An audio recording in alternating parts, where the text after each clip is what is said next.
Good evening, good afternoon, good morning, whatever the case may be, in this bright, wonderful world we call home. I am your humble servant, Mike S. Miller, and with us tonight, with me again tonight, with all of us, Edwin's here. Aloha. It is beautiful to be with you once more. And I have to again tonight with all of us. Keep forgetting Edwin's here. Keep forgetting to mute that. All right, well, off to a perfect start again. Edwin, so what do you think about unicorns in the Bible? I do know that they are mentioned in the book of Job. Can I share that with you? Mentioned many a time, actually. With the one that, and I've been reading Book of Job because I think I told you I was kind of disturbed by the Batman as an atheist thing. Uh-huh. Oh, what was that? Oh, that was the little rubber feet. I put little rubber feet on my Mac. my desk is slanted, right? But I keep my Mac on it, so I put rubber feet on it so it won't slide down. Right. So it makes a squeaky. It does make a squeaky sound. Real quick, before you get started, Dylan Kerbel asks, how did you set up this website redirect for Lone Star? It's just go to GoDaddy. It's the simplest thing on earth. You buy the website, and then when it asks you what you want to do with the website, you can just select redirect, and then you pop in the site you want to redirect it to. So there you go. You're on, Edwin. All right. And so even if you're an atheist or an agnostic, sooner or later, please go read the book of Job. Because however you feel about religion, it is beautifully poetic. And so here, there is a passage here in Job. Actually, footnote, the oldest book in the Bible. Mm-hmm. There is a beautiful passage. And so this is from Job 39. And it says, knowest thou the time when the wild goats of the rock bring forth? Or canst thou mark when the hinds do calve? Canst thou number the months that they fulfill? Or knowest thou the time when they bring forth? They bow themselves. They bring forth their young ones. They cast out their sorrows. Their young ones are in good liking. They grow up with corn. They go forth and return not unto them. Who have sent out the wild ass free, or who have loosed the bands of the wild ass? Whose house I have made the wilderness, and the barren land his dwellings. He scorneth the multitude of the city, neither regardeth he the crying of the driver. The range of the mountain is his pasture, and he searcheth after every green thing. Will the unicorn be willing to serve thee, or abide by thy crib? Canst thou bind the unicorn with his band in the furrow, or will he harrow the valleys after thee? And so that's kind of a different kind of language, but what it's talking about there is, can you use a unicorn, right? Can you put a unicorn to a plow? Can you hitch one? Can you hitch a unicorn to a plow? And so one thing, and I think me and Mike were talking about this somewhere else, when you hear the word unicorn, right? So the word unicorn, or a reference to a unicorn, only appears in the Old Testament. And when it appears, most of the Old Testament would have been written in Hebrew. Am I correct, Mike? Yep. Okay. And the Old Testament word, I believe, is reem. Is that right? Is it reem or reem? Reem, R-E jot. Okay. E-M. All right. And so when that got translated into Greek, that is monokeros. And then when the King James Bible, I was just reading from the King James Bible, there was no English word exactly for monokeros. Mono meaning one, keros meaning horn. And so they came up with unicorn, right? Well, they came up with that from the Latin, unicornus. Oh, that's right, unicornus, exactly. And so, yeah, unicorn is the anglicization of the Latin word unicornus. You are correct. Almost every single one. Razdock says the Batman book quotes Job on the last page. Yes, it does. I think he was flipping through there looking for some phrase to use and then built backwards from that. But it's kind of a shame because at the end of the story, he starts with the beginning of Job, which is kind of backwards, right? It's kind of backwards. Don't get me started on that. I was going. Oh, but yeah, read the book of Job. It is it's amazing. It's very, even if you're not Christian, you're agnostic, whatever. Man, listen to this. You don't This is happen to have a from Job. Septuagint, do you? Do I have a what now? Septuagint. I don't. I can bring it. I can bring up a parallel translation, but it would take me a little bit. No.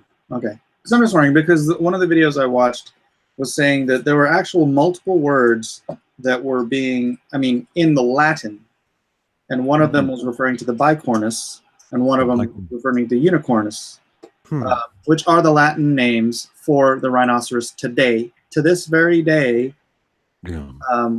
the scientific names for the rhinoceros are unicornus and bicornus. So, technically, in science, the unicorn is a rhinoceros.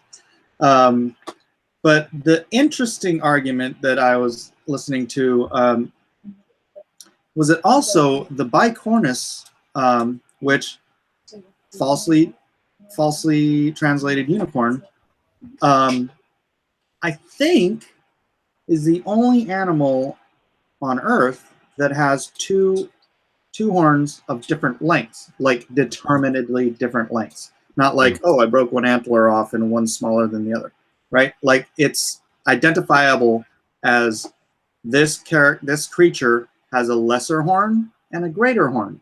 And that word bicornus in the Old Testament was used to describe the tribes of Manasseh and Ephraim. Manasseh and Ephraim. Now here we go with the described as the smaller horn and the greater horn in the Old Testament. So if you have one creature on Earth that has a smaller horn and a greater horn, and you're referring to the bicornus, and it uses the word unicorn. Well, what I suspect is it is some sort of horned animal, right? That existed at the time, that may or may not exist now, because we're not entirely certain what it was, but it's an animal that it would have been unlikely that it would be broken to the plow, right? And so a rhinoceros could certainly be a potential example of that. Has a rhinoceros ever been broken to the plow? It could be, but and it doesn't really matter. It was just some, and there's other one-horned animals, right? What is the one African? What is the one African thing? The only other one-horned animal I can think of is the narwhal. Doug, you got anything? Ladies and gentlemen. No, I don't. I don't actually. For the first time in my life, I don't have anything on this. I've spent so little time wondering what actual animal it was, because I feel like it's just time spent in the wrong direction. It's not trying to argue for the existence of an animal. That's not the purpose. The context of those scriptures is not to say this animal, even if unicorns are real, it's not saying this is an apologetic for proof for unicorns, right? We can agree with that on the context, or rhinos. It's just a very matter of fact discussion.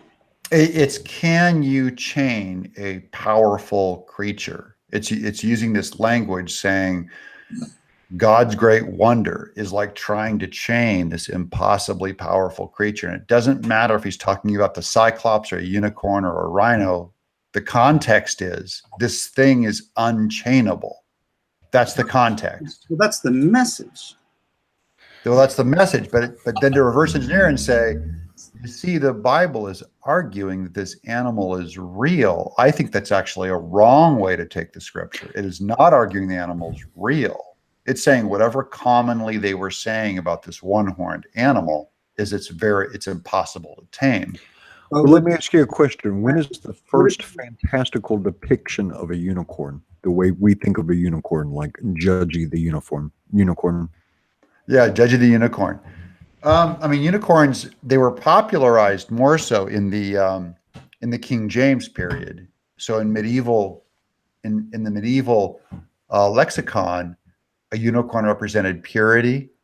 It represented the one horn was like these three different strands going down and creating one horn. It was Trinitarian. They're always white, representing purity. There's always a virgin riding them. You know what I mean? Like that's what a unicorn symbolizes. So of course, in those translations, when they got that verse or the Greek word or whatever it was, what is it? What was the word? Einhorn. In Latin, it's unicornus. Yeah, unicornus. They would translate it to unicorn because that's what it would mean to them. Is can you tame the unicorn or bestraying grandeur? It is not saying, therefore, that unicorns are being argued in the Bible, nor rhinos. It's not important what the genus of the animal is. And I feel the same way about the behemoth and the leviathan in Job, because they're really telling a word picture of whatever they believed about the leviathan out in that tohu bohu, the sea that represented death and lowness and mystery. They're going, can you put a ring in its mouth as it snorts out, as it belches out flames? It's wrong. I think it's a bad reading to go back and say, what animal belched flames out of its nose? That's not what that verse is about. This is my own take on the subject, and I'm not a Bible scholar. I'm just an armchair theologian. Does that make sense, guys? That it's not important what the animal is? I understand, but this is and this isn't like an issue of orthodoxy or anything. Right. Yeah. It's more for fun than anything else. The interesting thing is because it's such an interesting statement that unicorns are biblical, that can potentially get somebody to pop open a Bible and start reading the Bible to look for mentions of unicorns that might not otherwise pop open a Bible. And so that's always a good thing. Sure. Anytime you can trick them into looking at the scriptures, I'm all for it. Because they'll stumble on the good stuff. But the good stuff is not. They'll go in there looking for a unicorn. You know what I mean? And then we're in trouble. Is how I see it. Is because my sense is there may or may not be a unicorn, and I'm not going to hinge my faith, nor am I very careful reading of the Bible on that. I'm saying that doesn't matter. And if you take too literal of a translation of it, where you just go, well, it said the word unicorn, and therefore now it's science, on the level of historicity, as there was a resurrecting God-man in the New Testament, I won't go there. So I'm defending that ground kind of not going there. Leave it in tension. There may be unicorns, there may not be. It may be talking about a rhino, it may not be. That's not what's important about that verse, is what I'm saying. I'm always about, like, what is this verse about? It's about the grandeur of God, of you cannot, Aslan is not a tame lion, is what it says. Here's the earliest rendering I can find of a unicorn. Sure. Does that look more like a horse or a rhinoceros? That looks like a rhinoceros. Oh, is that the that's from the Indus? That's the Indus carving, right? It looks Egyptian. That's the unicorn seal of the Indus Valley. Harappan. There's another similar one to that. Harappan world, whatever. Yeah. And so the earliest known reference to the unicornus. I mean, I just don't think this. I think because we've mythologized this thing, that is what begets the misunderstanding of it. I mean, the earliest legends, quote unquote, of unicorns are all out of Asia. What do you have in Asia? The Asian rhino. So Yeah. I think it's just the modern context where we've taken this natural, freaking awesome creature, powerful, awesome creature, and we've turned it into something fictional instead of what it truly is. Well, Well, I'm go going to ahead, read Nick. just a couple more verses from Job just because it's so good. All right. So again, let me Job say is the this money. again. Job is the Let me money. say this again. Knowest thou the ordinances of heaven? Can thou set the dominion thereof in the earth? Can thou lift up thy voice to the clouds, that abundance of water may cover thee? Canst thou send lightnings, that they may go and say unto thee, Here we are? Who hath put wisdom in the inward parts, or who hath given understanding to the heart? Who can number the clouds in wisdom, or who can stay the bottles of heaven when the dust grow into hardness and the clods cleave fast together? Wilt thou hunt the prey for the lion, or feel the appetite of the young lions, when they couch in their dens and abide in the covert to lie in wait? Who provideth for the raven his food, when his young ones cry unto God? They wander for lack of meat. Job is such a He's a love it. hammer. I love it. And you put the ring in the what is it, the behemoth, or grab the behemoth by the tail. It's like Yeah. he's talking about such otherworldly things. That's the oldest book in the Bible. Job is considered Yeah. the oldest book. So this is so prehistory. This is like way ancient stuff. Yeah, it's words. 4563 says, "We're not unicorns, Mike. Unicorns are soy." Unicorns are soy. And by the way, just between us, I'm saying I don't have a problem with the existence of a rhino or of a unicorn. I'm telling you, my faith is great enough that if they discovered one, it would not surprise me. How about that? So I'm not saying there cannot be such a thing. I'm only arguing that we're not getting the gist of that verse. If you think that verse is about a defense of unicorns or a defense of the existence of a leviathan, it's more about. I think it's a totally just matter of the fact description of a creature. Yeah. You know, I mean, it's like, have you seen the Cambodian Stegosaurus carving? I have not. Okay, there's a temple in Cambodia. It's about 1,200 years old, and decorating the temple are carvings of all of the creatures of the jungle.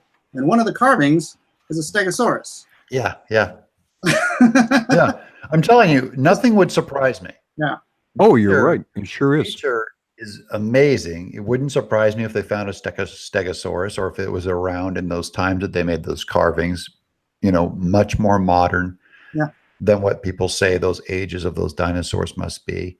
Yeah. I'm only saying that would not be a good use of that carving to say, see, therefore they were alive 500 years ago. Well, it doesn't matter. I don't know. I don't know. The only thing you're going to get the sign of, if you need a sign, you can get the sign of Jonah, right? The prophets came to you and and you wouldn't hear them. Yeah. It's all good though. If we can fire somebody up to go take a look at and read about a unicorn, or read about now a leviathan, now that you brought it up. Yeah, it's fantastic stuff. Yeah, and if you want to talk about believing ridiculous stuff, now I do believe in the recent story of Jonah, that he was swallowed by some kind of great fish or great whale and stayed in its belly for 3 years. For those people who think I'm arguing like, oh, Doug is sold out to science and empiricism, like if you don't see it, smell it, touch it, it doesn't exist. I believe the most ridiculous stuff. So don't you can't hang that on me, that my lack of unicorn belief. Guy who rose. I believe in Noah's Ark. I'm telling you, so it's not a faith problem. I think it is a sloppy reading of scripture. What'd you think of the Noah movie? Did you see the Noah movie? I did not. The Aronofsky one. Yeah, it was Yeah. bad. Yeah, I didn't much care bother. for it. I really Yeah, I wanted to see it. I'm a huge fan of Russell Crowe and Aronofsky. I think his movie Pi is his first movie is just fantastic. But I saw the turmoil over it. Went, no, this is not the Noah I I want wanted to see. like it so bad. I Yeah. just Yeah. really wanted to like it, and it was Yeah. just When they said that God ruined the earth for environmentalism, I just went, nah. It just Yeah. it just turned Yeah. into every other movie I've ever seen from It my was lazy, not stupid good. culture. was no bueno. Yeah, you know, I had a friend when I became a because when I found faith, I was still an evolutionist, and then I was a How long ago was that, Mike, that you found faith? about 20, about 21, 22 years, no, 22, 23 years ago, something like that. Uh-huh. And then I became a what's it called, a theo something evolutionist. Like I believe God directed Oh, evolution. yeah. Uh, Yeah. and Yeah. so I came to a point where I didn't have a dog in the fight because I believe in God. I didn't think whether or not you believed in evolution was a matter of orthodoxy or salvation.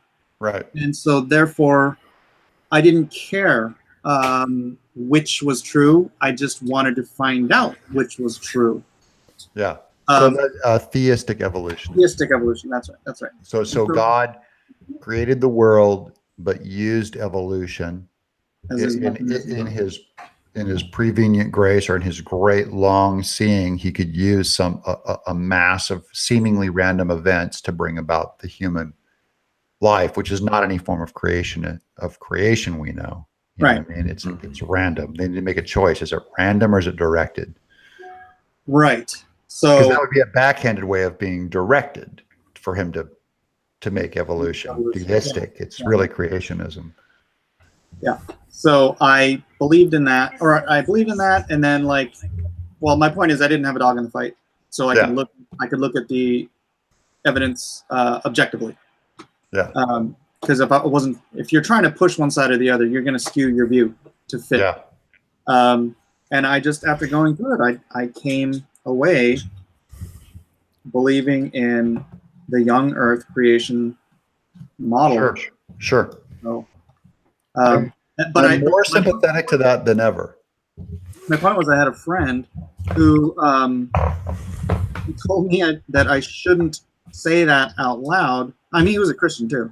That I shouldn't say it out loud because it would turn away people who, you know, obviously the whole world believes in evolution. Yeah. And so if you believe the Earth is only thousands of years old instead of millions of years old, you're a wackadoo. Yeah. By the way, I don't know if you've ever seen the polls, but right around when Palin was co-running with McCain, they did studies on who actually believes in young Earth evolution, and young Earth creationism, and America is about 50 to 59% young Earth creationist. More of them believe what you believe. They're the evolutionist is the freak. Just so you know. In the media. I'm just saying, if you're going to go with majority rule, I'm just saying they hadn't done that poll back in 1997. Yeah. This is in 2000, probably 2009. I would guess they did that poll, and I cracked up. I'm all, America. America. Huh? Well, most people that claim that they rely on fact and the scientific method and so forth have actually adopted scientism as a religion. Yeah. Because most people couldn't even replicate an experiment as conducted by Newton, or some of the simple experiments done by Einstein or Maxwell. Or Maxwell. Here's the interesting thing. Most of the things that modern technology relies on was actually developed by Christians, or in the context of a Christian university and so forth, like Maxwell, Euler. If anybody is familiar with the constant E, Euler's number, or Euler, if you prefer. Some people may have heard the pronunciation Euler. Maxwell may have been a Calvinist. I'm not sure. What was he? But anyway, it doesn't matter. But many of these men who developed the fundamental building blocks of science and mathematics, the calculus upon which it all rests. We're Christian men, but the point being that science has become so specialized and so differentiated that most people are taking things. It's not like you've done these experiments and verified any of these things. You are receiving this information as if it were a religious text. And so you're treating most people who say that they believe in the scientific method and so forth are receiving information about science as if it were a religion. Yeah. True. Yeah, well, if you look at the two worldviews, right? You guys believe, and I'm sure you have doubts, right? When you look around, there are still doubts lingering. Doubts about what? Because you have a culture that has raised you on the idea that animals evolved and that particles crashed into each other and made human beings. I'm just saying it's in the running. You know what I mean? It doesn't make any sense to me, but it's in the running. Mike? No. Not in the running. Not. I don't. It's the idea of. Have you ever read A. Wilder Smith's The Natural Sciences Know Nothing of Evolution? Yeah. Yeah, that's a great book for explaining why it's just mathematically. Yeah, impossible. I'm not saying there's any logical credibility to them all. I'm only saying I'm a member of this culture also. As much as I rail against it, I can't help but being raised in the zeitgeist of our times, and it does frame our worldview. Even if it's the worldview that I fight, the default is that scientific naturalism that you're talking about, Ed. That's where we start. That's what's pumped into us. Yeah. Yeah, it's pumped into you. It's that's why they call it a zeitgeist. It is the spirit of the age. It's in the air. So when I have doubts, that's where they go, right? Is the two main worldviews are: you look at all of reality, you look at human consciousness, you look at beauty, you look at the complexity of all of nature and the oceans and human life, and you start to attribute it to your God. And it's either going to be your God, the God of the Bible, or you start inventing a God of nature that can create itself from nothing. And their faith is just as great. We all have confirmation bias. Right. Who is the Japanese television physicist? Probably Mike. Michio Kaku. Yeah, I was listening to something he was saying one night, and he was like, "Oh yeah, universes can come for free for nothing. If nothing already exists, universes can pop into. It doesn't cost anything for a universe to pop into existence from nothing." And I'm the crazy one. Yeah. A causeless effect for which we have no example of a causeless effect. Yeah. There is one called causeless thing, and that is Jehovah, the thing that the I am that I am, that always was and always will. Right? He can have no cause. Yeah. It has to start with. It's kind of like those two categories, right? These are the two temptations of where will you place your belief. When you see the beauty of a mother holding a child, and you say that is either attributed to the particles or that is attributed to something that is greater than the particles, because the particles cannot create themselves. Yeah. That's just logic. It's obvious that if there's an effect, there has to be a greater cause. And so that greater cause, right? We're talking about things that are tied to physicality. What are things that are tied to physicality? Particles, energy, inertia, consciousness, complexity, information. These are things that do not make themselves. They govern the universe. Yeah. And so the uncaused cause cannot have any of those attributes. The uncaused cause, who is God, cannot be he cannot be subject to time.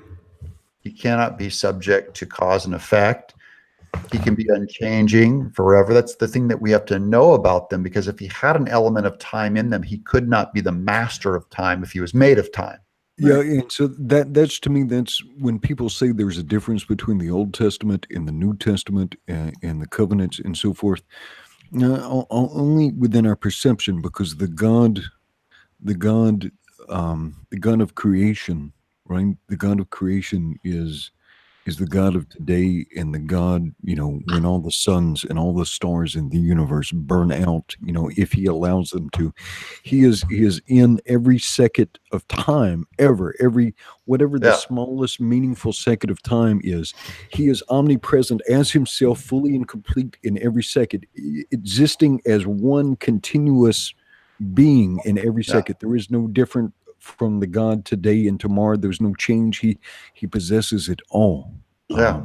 He's the master of time. He And there's a phrase in the he Bible. invented it. There's a phrase in the Bible about God's patience, I think, or Sure. Lots of them about his patience. not by the reckoning of man, and that kind of makes sense if time doesn't apply to him. You know what I mean? Sure. Sure. He is not bound to time. He's not afraid of time. He's not a servant of time. Time serves him. Yeah. And that's just rationality, is that you cannot have a God who is subject to the particles. And time, Einstein proved it, that time has a physical property, a physical element to it. So God even predated time. Like when they talk about black holes can suck in even time, I go, oh yeah, well, black holes just like another thing that manipulates particles, and time is made of particles, and God is beyond time. He's not subject to it. He's the master of it. Bagel Goose for $2. Would you rather kiss a unicorn or a rhinoceros? To it, I would posit there's no difference, but Doug. Yeah, neither exists, so it doesn't really matter. Rhinoceros don't exist either now? When I was talking about the Old Blasphemy. and New Testament, that was a little bit of a hyperbole. But the thing to remember is that the word was with God, right? Yeah. And the word was God, and through all things there was nothing created that was not created without the word. Yeah, that's John 1:1, and that is crazy stuff, man. You want to get into the crazy. And the then uncreated creator. Abraham's faith was counted as righteousness. So the man has always been saved by faith. Right? Sure, always been saved. It's that's never Hebrews. been That's worse. Hebrews. It's always been about faith. And so God's purpose hasn't changed. God's purpose hasn't changed. And God's so what was somebody talking about the other day? Why does God allow this and stuff? God had a plan for us. And that plan was a direct fellowship in the Garden of Eden, where a manifestation of God walked and talked and interacted directly with man, and man rejected it. Yeah. Please. Man chose differently. And so we suffer now. We suffer, and we have suffering because we chose differently than what God chose for us. Yeah, and we had it coming. I mean, I hate the idea that there's a thing in me that is resentful that I pay for Adam's sin. I didn't have a say in that. But I never look in the mirror and say, I'm better than Adam. I never go, if I had been in that place, I'd be fine. I go, no, I'm the lowest of the low, and I'm right there with them all when I'm honest with myself. The more you learn of what the people who don't know God don't understand, that the longer you live, the more it is revealed to you how distant you are from his holiness and how low you are. My sin that I understand has become greater over time. Like just even sitting here being neutral, there is no neutrality. He is so amazingly good and the source of good. How can I ever impress this God with my righteousness? I just can't. There's nothing that can, how can I blow him away with my kindness and my righteousness, the source of righteousness? It would just make of works. Yeah. Hey, So again, $2 said Doug is a rhinoceros denier. That's right. Well, I'm here. I'm a rhinoceros denier. You and your rhinoceros blasphemy, all you guys. Doug, have the gates of death been opened unto thee, or hast thou seen the doors of the shadow of death? Have Ooh. thou perceived the breadth of the earth? Declare if thou knowest it all. Yeah, I know nothing, man. I know nothing, brother. What are you reading from there? That was the book of Job. That was Oh, so Job good. 38. Job Yeah. is a monstrous book. You want to read a Yeah, monstrous book. it's just great language, though. I mean, just on that Yeah. level of, there's a lot of, in Job, in Ecclesiastes, in Proverbs, in Psalms, there's a lot. Even if you're, like I say, you might be a Brognist, you might be an Odinist, you might be a Buddhist, you might be a Hoodist, Yeah. you might be an agnostic or an atheist, but there is some beautiful stuff in the Bible. Job is the book. Job and Ecclesiastes are my books of wisdom. Like they are just laying it down. We're studying Ecclesiastes now at our church, and it is nuts. It's always been my favorite book. But Job, you read that story, and here's a guy who is righteous in God's eyes, and he gets covered in boils. His family is destroyed before him, and the devil goes to God and challenges him and says, let me lay a hand, let me injure him. I won't kill him, but let me do everything else to him, and I'll show you what he's made of. And for the first time in history, God says, do it. And the devil just destroys this man, and he will not turn his back on God. I just think that puts all men to shame when you see big, fat, rich, white millennials today going, what kind of God would allow, injustice, unfairness. I can't even afford my subscription to PlayStation. What kind of God would allow this kind of torment? And here Job just lost everything and would not blaspheme God. I think he puts us all to judgment. But the greater topic of Job is what does virtue have to do with blessings? Because Job was the most virtuous man, and he got destroyed. What does virtue have to do with blessing, with an easy life? Works, well, yeah, works are, it is not by well, okay. Now, there is some suggestion that virtue or recognizing God could potentially bring blessings in this life, because that certainly happens in the book of Job. Because when you begin the book of Job, Job is one of the wealthiest men of the region, right? Mhm. And at the end of the book, his wealth is doubled. And it talks about there's something that never gets brought out when Job's family is harmed and so forth. Yeah. Job is making sacrifices on his own behalf and for his children, just in case they hadn't thought about God. And it suggests Sure. to me that perhaps that Job's children and their families had not put their eyes on God and kept God in their thoughts and their remembrance, like Job had, just the way it's worded. Now, this is my feeling, my sensation. I wouldn't teach this. It's just like a feeling. Yeah. It's speculation. Yeah, absolutely. Yeah, but we have examples of that. Like what was the prophet? There's the prophet, and then both of his sons were like out whoring and whatnot. I can't remember which one it was. Are you talking about Samuel? Are you talking about one of the judges, or Was it Samuel? I don't know. well, his sons were corrupt. Samuel's, yeah, and never go down to the river with Samuel. Yeah, it's not going to be a So good you day. have that example of really truly holy men, and then their sons just end up being wah, wah. Hey, Bagel Goose for $2. Did you just assume God's pronoun? We assume nothing. God told us his pronoun. It's a he. He has no dong, but it's a he. Denali says, Doug and Edwin, there is also humility. Abraham, when he made a mistake, he would plant a tree to worship God. And if you read it, he would do it multiple times. Yeah. You have these men. You got to figure Abraham didn't have like a religious text to work off, right? Yeah. Abraham didn't have the Bible. A lot of these men didn't have the written text that we have. They had these a more direct relationship with God. Yeah. Yeah. We have more text than they ever did, and yet we eschew that knowledge societally more than they ever did. So we have like the actual revelation of God in the Bible, and we generally don't read it.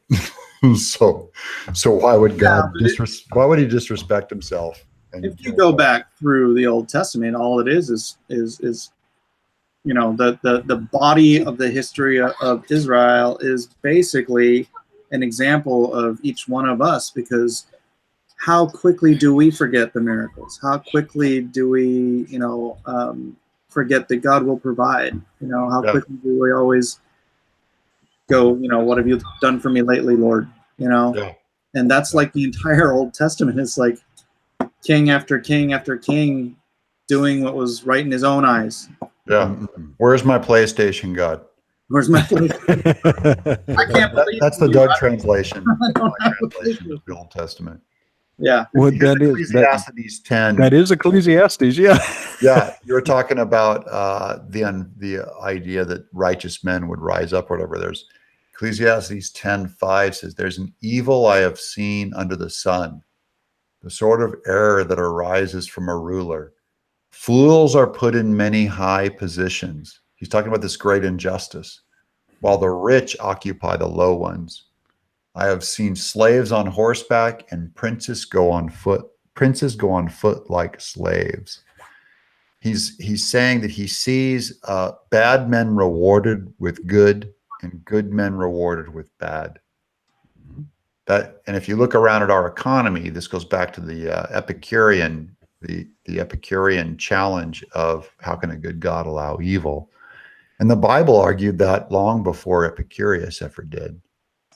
That it was always aware the rain falls on the good and the bad, and blessings fall on the good and the bad. And it's not an attribute. It's not a reward for your behavior that you get good things often. And sometimes when you're, you know, the promise is in Timothy, 1 Timothy, those who are in Christ shall be persecuted, or is it James? I can't remember. There's a promise that you will be persecuted. So oftentimes the good person will be persecuted, and the bad person will be elevated above all else with riches. It is not a prosperity gospel that we follow. Nope. Oh yeah. It's life. In short, life is not fair, which I tell my kids all the time. Yeah. And we're angry that life isn't fair, and then people start taking shots at God. It's like, it's your fault. Life's not fair. Razdoc says Mike is not Catholic. No, where is this coming from? Sorry, I'm not following the chat. You're the host. I know. So that's the thing I'm finding these live streams is like, I got to read the chats, and I look like an idiot, like squinting at the chats as I read them. And half of them are all, "Hey guys, I'm here." The other one's like, "Hey, how's it going?" Like 80 of those. Rooster Steve Dye says they were going deep over on weaponized nerd rage. I never miss an Aloha hour, so jet it over here where they're going deeper. A lot of theology discussions tonight. I blame Tom King. Steve, what are they talking about over on Nerd Rage? They're probably talking about that Batman. Probably talking about that Batman, Edwin. Yeah, no. Well, you heard about that, right? Batman number 53. What about it? The atheist Batman one? Yeah. Yep. Come on. It's like they're trying to chase people away from their comics. They're such dumb moves. Yeah. Yeah. Abyss says, I think Edwin should play Batman. Yeah, I should play Batman. You'd have to cut the ponytail to fit it under the cowl. Cut the ponytail to get in the cowl. Wait, Steve Dice says the same thing was the launching point, but yeah, it's a similar discussion. So, unicorns or Batman? I think probably Batman. Batman has 2 horns. That's right. He's bicorn. Denali says we had a good discussion. Check out the Book of Genesis by Robert Crumb. Why do I feel like that would not be good? Or is that just me too cynical? Okay. Robert Crumb, something he did about 10 years ago. He just did a a faithful adaptation of Genesis, which of course he went off on all of the murder and lasciviousness, that's depicted in Genesis. But he just wanted to faithfully depict what was there, and he did a strangely respectful job. I thought he did great. Yeah. I don't know where he was coming from on it at all. It came from space, and I it believe was neat.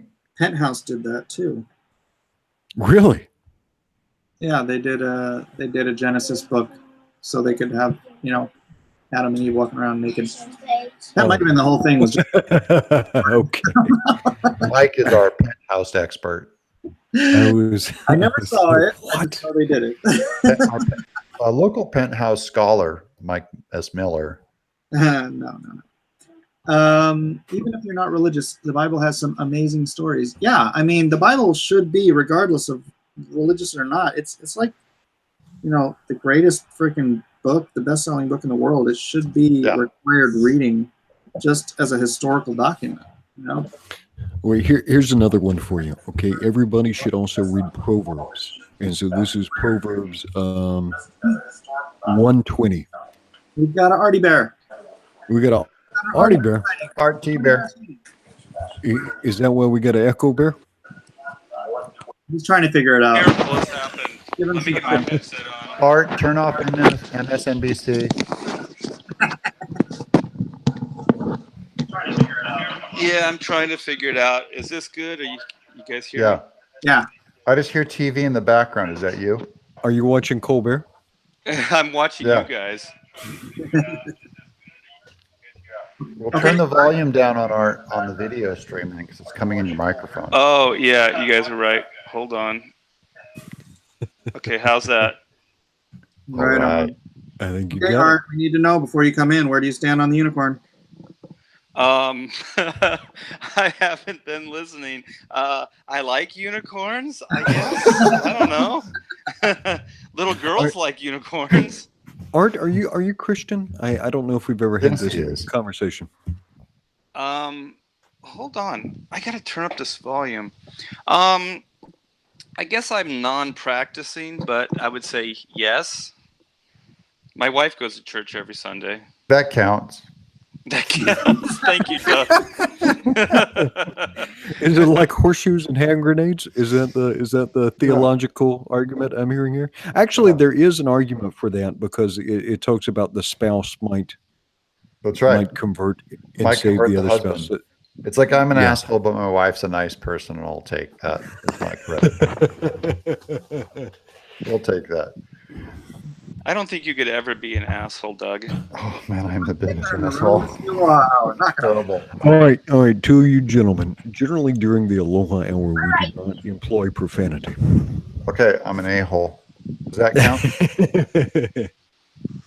count? Bagel Goose for $2. Art, would you kiss a rhino or a unicorn? Well, I'm going to say unicorn since they don't exist. Oh, Oh, If they don't, Oh, wait, did I step on somebody's toes? if they don't exist, you couldn't kiss it. yeah. Do you know the etymology of the word unicorn? Art. No. Okay. Art's So like, the what the hell did I get into? I know. it's mentioned. The unicorn is mentioned in the Bible a couple times, and Mike keeps saying it's a rhino. It's describing a rhino, and I keep saying it doesn't matter. Oh, okay. It's a half-assed. I'm sorry, a half-aid defense that it doesn't really matter if unicorns exist or not, or rhinos, because it's more about the grandeur of God that it's describing than the animal it's describing. You're missing the teaching if you're going for the animal.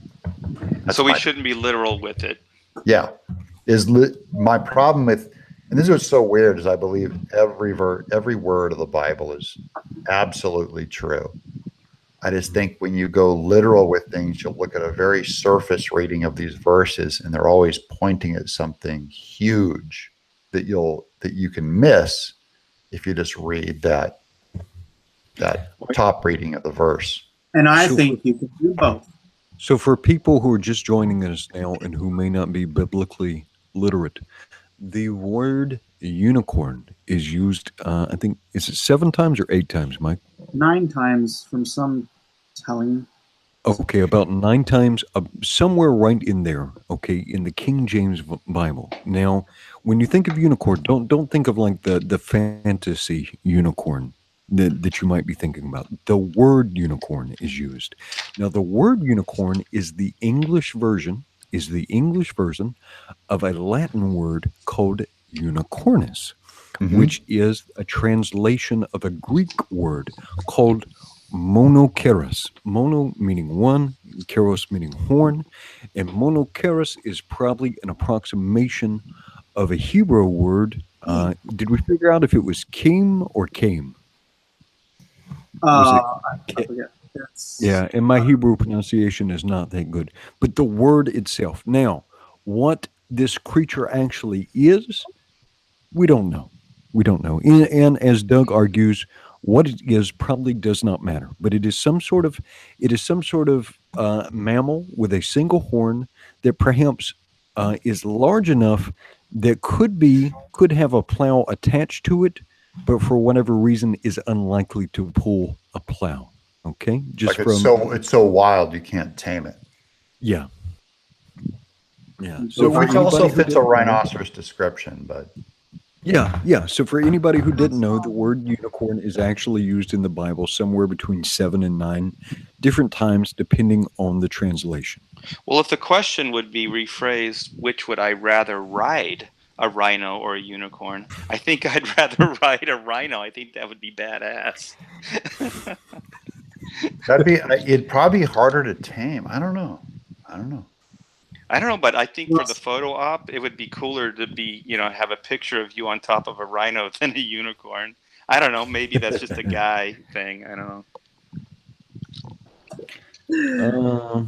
And also, Art, since we're regurgitating this argument, the Latin name and the scientific name for the rhinoceros is unicornus. Oh, okay. Well, there you go. No one who read the Hebrew in the Old Testament would know unicornus or the Latin because it was written in Aramaic. Yeah, and now so Roe brings up a point which is halfway relevant, which is halfway not. And so Roe, the earliest mention that we know of a unicorn is this engraving from the Indus, right? And so your ancestors, because Roe Kabir Kumar is the actual pure Aryan man, right? Being from northern India, right. He is the original Aryan. And so the first reference that we're aware of in writing is this, and Mike showed it earlier. It's this Indus, I think it's an Indus River engraving or something from like the 5th century BC. And then Roe says the unicorn is first referenced in the Vedas predating Christianity. And so, Roe, what I would actually tell you is that in the New Testament, there is no use of the word unicorn. It only occurs in the Old Testament writing, right, in the Torah. So half of one, half a dozen of one. To his point, he's on the continent of Asia, where the rhinoceros only has one horn. Mm-hmm. The argument about the bicorn unicorn having 2 horns is from Africa. So yeah, and so I make no suggestion that I know what animal they're referring to when they call it a unicorn. All I know is that it's some large impressive mammal with a single horn. That's all. Just describe a rhinoceros. Mike knows. But Edwin, which one would you kiss? Well, I just don't understand. It's like if we rename the horse something, and then they describe the horse in the Bible, and you're sitting there saying, "Oh no, that's not the horse because we don't have the name." It's like, well, here we go. Very good description. I've got Artie. I've got you. I've got proverbs for you. All right, you ready? Okay. You ready? Yes. Wisdom crieth without; she uttereth her voice in the streets. She crieth in the chief course, in the openings of the gate in the city. She uttereth her words, saying, "How long, ye simple ones, will you love simplicity and the scorners delight in their scorning, and fools hate knowledge. Turn you at my reproof. Behold, I will pour out my spirit unto you. I will make my known words unto you, because I have called and you have refused. I have stretched out my hand and no man regarded. But ye have set at naught all my counsel, and would none of my reproof. I will also laugh at your calamity. I will mock when your fear cometh. When your fear cometh as desolation, and your destruction cometh as a whirlwind. When distress and anguish cometh upon you, and then shall you call upon me. But I will not answer. They shall seek me early, but they shall not find me. For that they hated knowledge, and did not choose the fear of the Lord. They would none of my counsel. They despised all my reproof. Yeah. I fear the Lord. I do not despise his reproof. That's the bottom line. That's Okay. Proverbs. Have you read Proverbs, Artie, before? Have you read Proverbs? There it is. Two-Wit Bagel Goose says for $2, you can't ride a unicorn unless you're a virgin. Next. Is that true?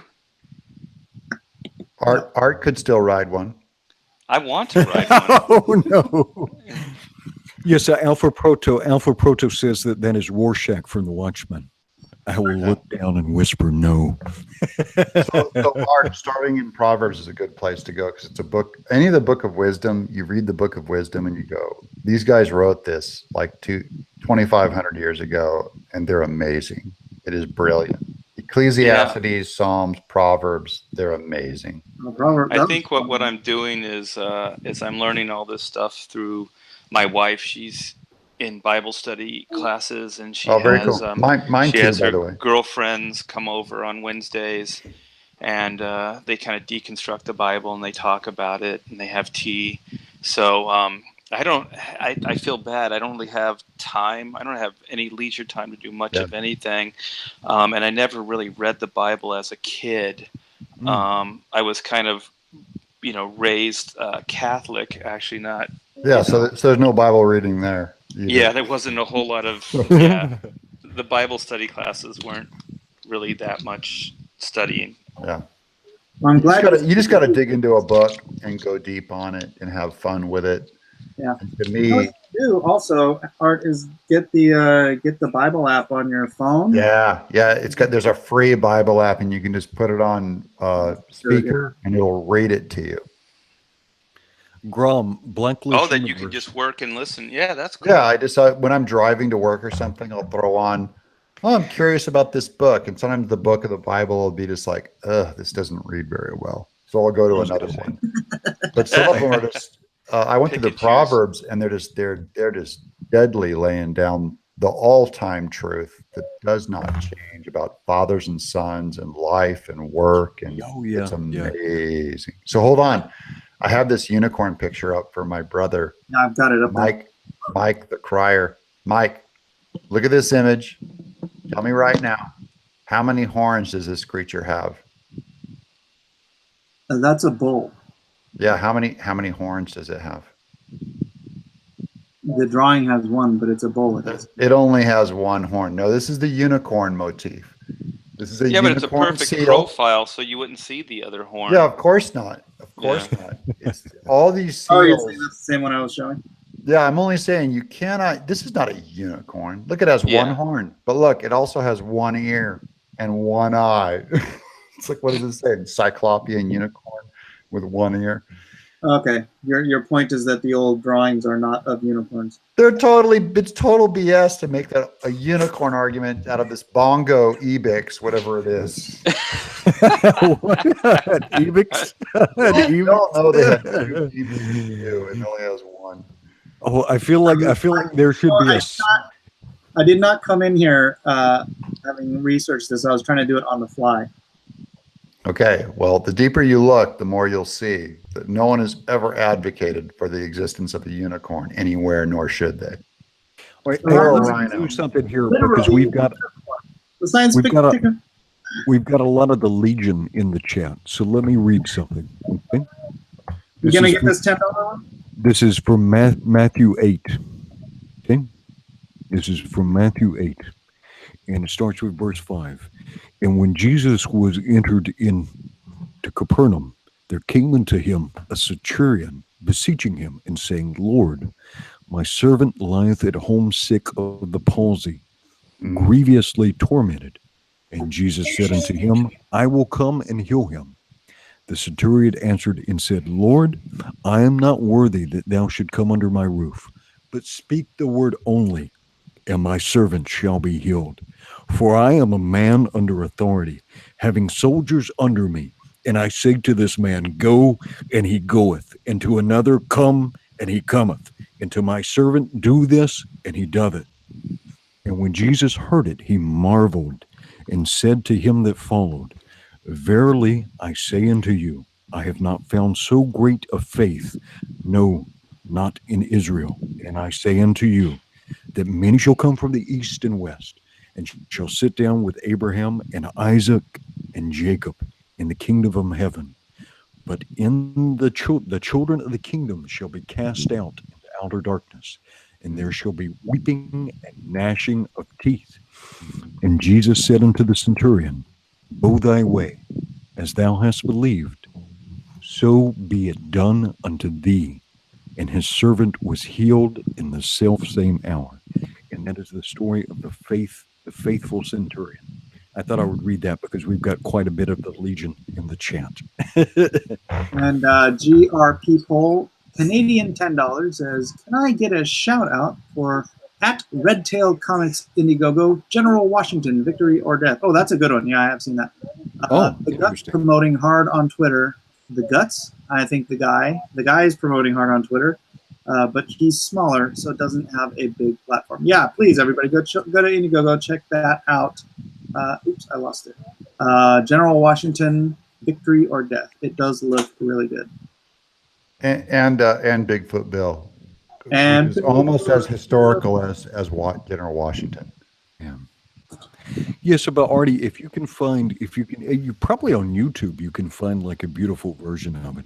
Just listen to some of the Proverbs and maybe Ecclesiastes and Psalms, even the book of Job, all this stuff, regardless of where you're at on your faith, it is beautiful language. There is wisdom there.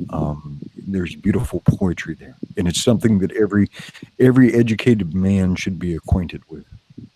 As long as, like Doug said, I can get them on tape. Yeah, Art, I'll give you a funner thing to do, because sometimes the Bible is difficult if you're not in a study with someone else. There's a ton of apologetic stuff on in podcast form. If you go to William Lane Craig, who does Reasonable Faith, Stand to Reason is another one. One of my mentors, Greg Kokel. They talk about the historicity of the Bible. Another great one that I recommend to anyone is called Unbelievable with a question mark, from the UK.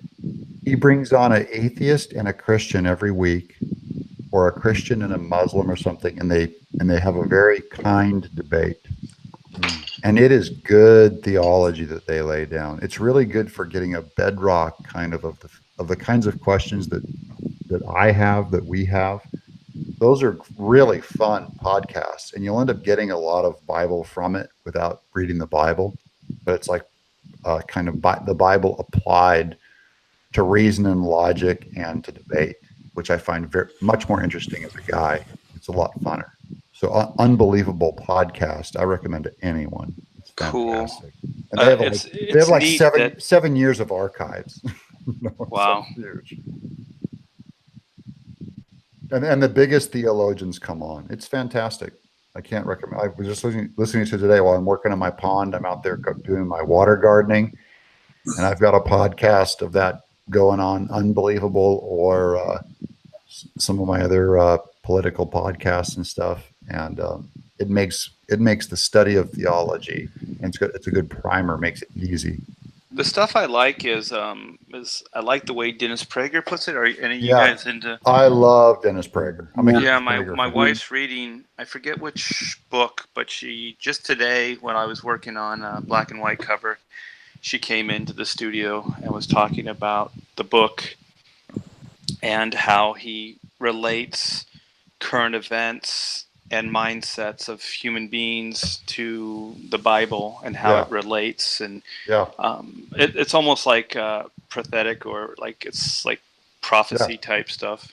No, I've been to his synagogue, by the way. I've gone to hear him speak on the Old Testament. He's not a Christian, so they're Christ deniers, but yeah, his teaching on the Old Testament is some of the best teaching I ever got. And when I was in that service listening to it, I'm going, how can these people not believe in Christ? This is so Christian without them knowing it. But it was really neat to go to a Jewish synagogue and actually practice. And they're singing all of the Hebrew songs. And of course, he is a brilliant, brilliant teacher. Yeah. Well, I like the way he relates things. Excuse me, gentlemen.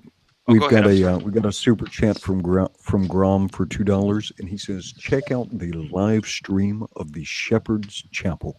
Oh yeah, I've Abraham Murray is the guy that used to preach in Shepherd's Chapel. He's a little nutty.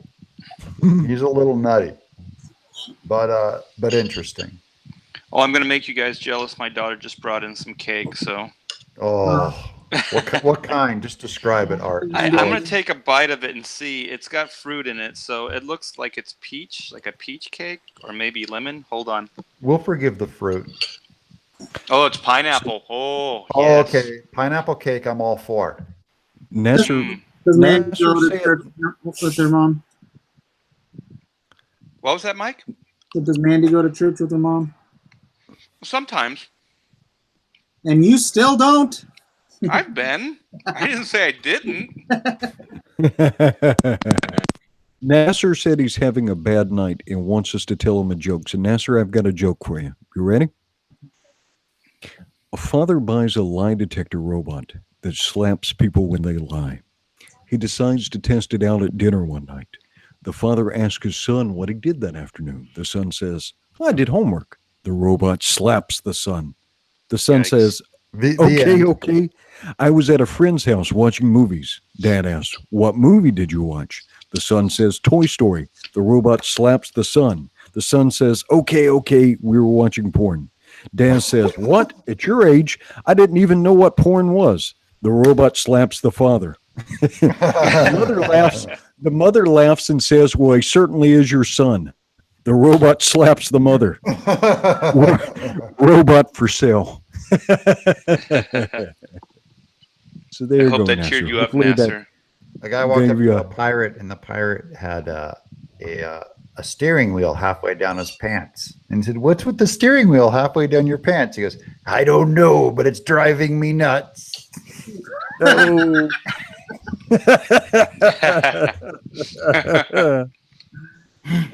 David Rogers says nothing and drops $10.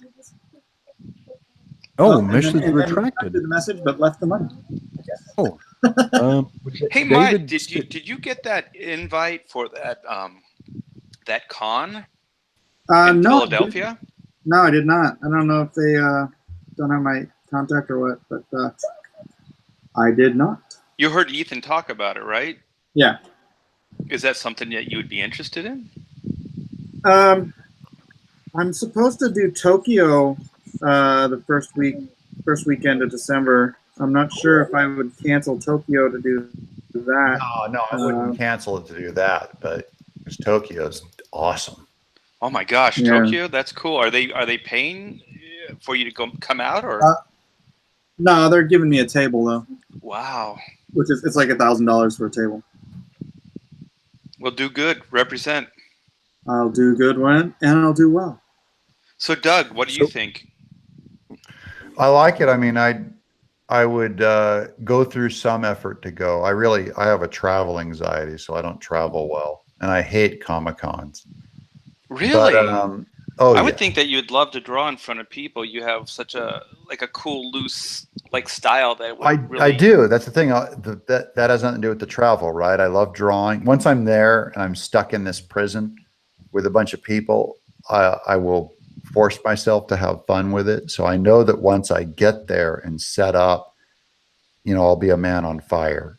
But it's going there that's really hard to pull the trigger on.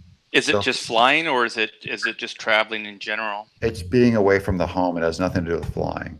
Oh, I hear you. It's just my home is my castle and my family or my people. And anytime I'm away from them, I just feel like a dereliction of duty.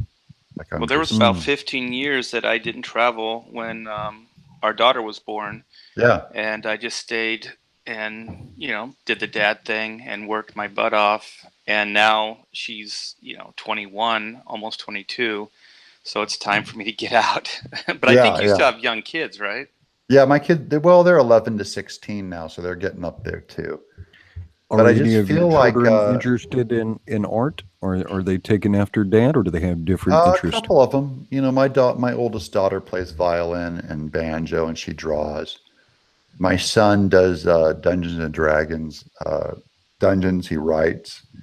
My Oh, other cool. daughter draws a lot, but I just feel like I'm abandoning my family when I do these screw around comic book conventions, and I really feel like the weekends are time when the kids are out of school and I need to be a dad to them. I hear you. That's why I didn't travel as well. Yeah, and you go to this Comic-Con thing and it just feels like kind of the thinness and emptiness of culture, which I don't think would happen in a Comicsgate thing. I really think it would be more a support group for us where we'd have a lot of fun. Oh, that would be fun. That would Yeah. be so much fun. Yeah, to meet everybody in person. I'm telling you, we see each other through a screen now. It would be 10 times as jolly together. Oh, I think it would rock. Gentlemen- And I think gentlemen, it we would have set a a- high bar. Yeah, yeah. Gentlemen, we have a particular event that happens. It is calling forth the Lone Star Squadron, and so our moderator has just called it. All right, I'm going to give the call of the Lone Star Squadron. So I strongly recommend that you take out your headphones and that you turn your volume all the way down. I'm And taking not even all kidding. of it. I'm going to take it all. Oh, I don't. Please don't. Please, I'm not even kidding. Please Guys turn got your some lungs speakers. on 'em.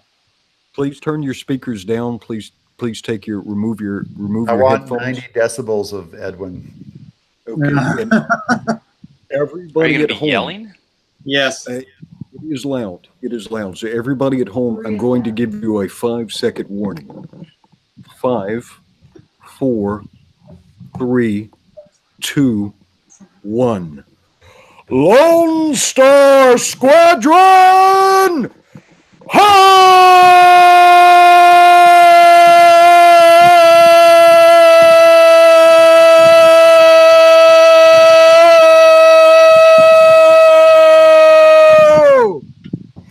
That's so good. Salute. That is our nightly tradition. We have a caller that calls for the assembly of the Lone Star Squadron. That was awesome. Yeah, he blew the speaker in my Mac, so. I almost dropped my cake. Your pineapple cake. Oh, pineapple. It's delicious too. I'm sorry, guys, but it's really good. I can't eat carbs. Oh, I'm dying. I just try to cut Nasser- carbs out for like the first half of my day. How many grams of carbs are you taking in a day, Doug? About 30. 30 if I'm lucky. Okay, so you're doing ketosis then. Yeah, like I had 2 pieces of bread with a big old roast beef sandwich today. That was my carbs, and I had 2 beers. But everything else is all meat and veggies. Right. Nasser, I've got another joke for you. You ready? A robot walks into a bar, orders a drink, and lays down some cash. The bartender says, "Hey, we don't serve robots." And the robot says, "Oh, but someday you will."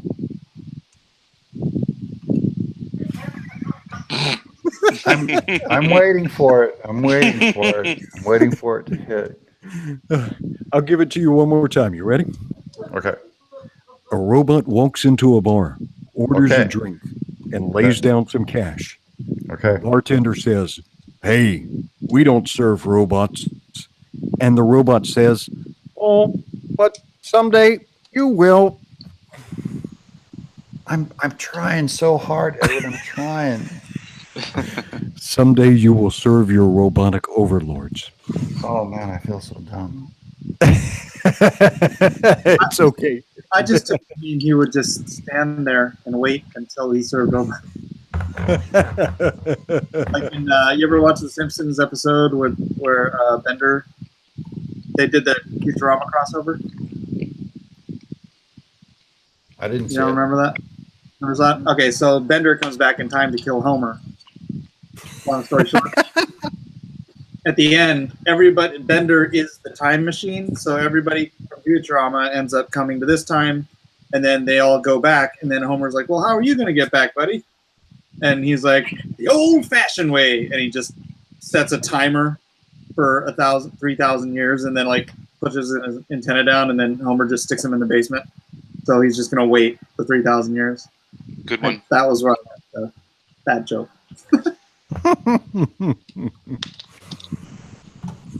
Freaking Simpsons. I don't watch children's cartoons. It's drama cartoon.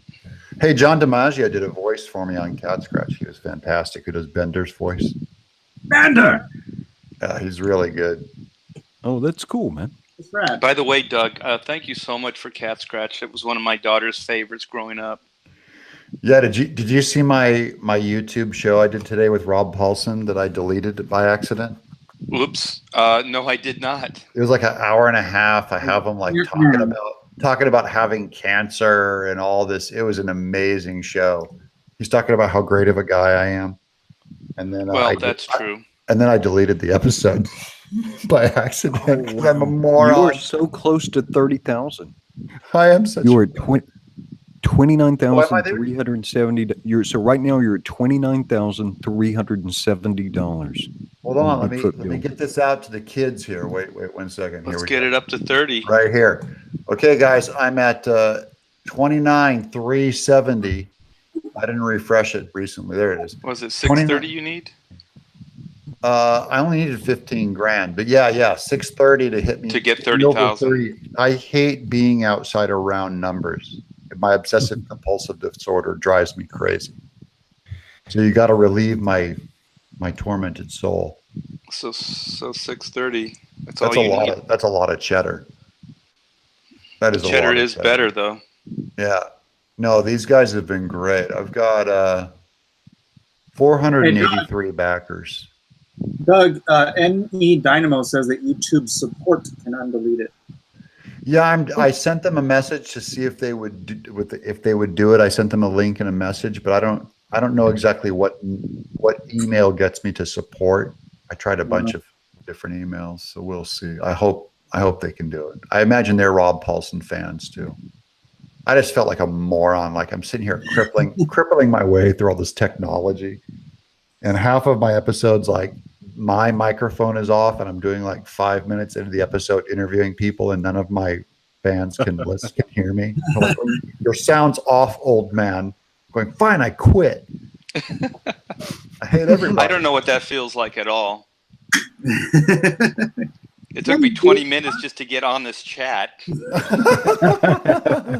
the old man club. How these things work. Well, and YouTube is the biggest kludge. Like, I make video games for a living. This code is the worst as far as like, you can tell it's like totally inherited from like a previous terrible version that they can't make certain features work or have certain flow down menus that offer you things because it's just like packed in. It is not well designed. They need to redesign the whole thing top down, but then they'd probably lose all those subscribers or lose all this information. But it really, well, YouTube and Twitter boggles my mind too. Yeah. So. Yeah, and I can't get my Twitter account verified though.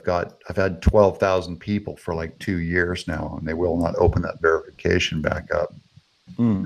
Why is that? I don't know. I think they accidentally verified like some racist account, and so they said we're going to go back and review our Twitter policy. They've been doing that for a year now. Yikes! Social media, guys, this is the future. Hey Mike, isn't that how most of the Comicsgate guys stay connected? Is through Twitter? Yeah.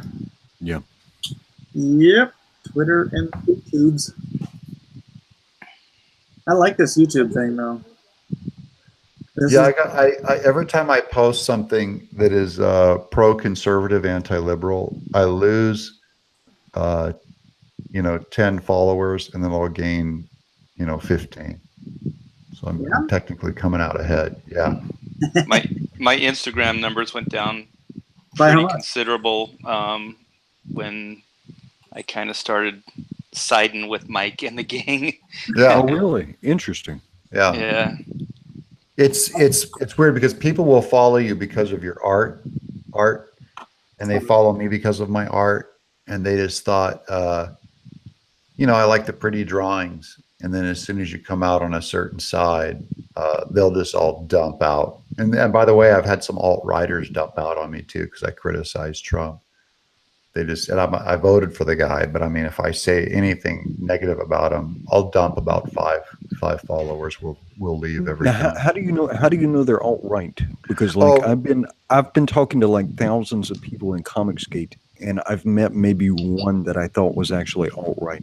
I meant 2. Yeah, when I say alt-right, I just mean kind of hard right, super vocal Oh, okay. comic skaters. I don't mean alt-right Nazi. I don't believe in those people. Alt-rights are like white nationalist leaning. Yeah.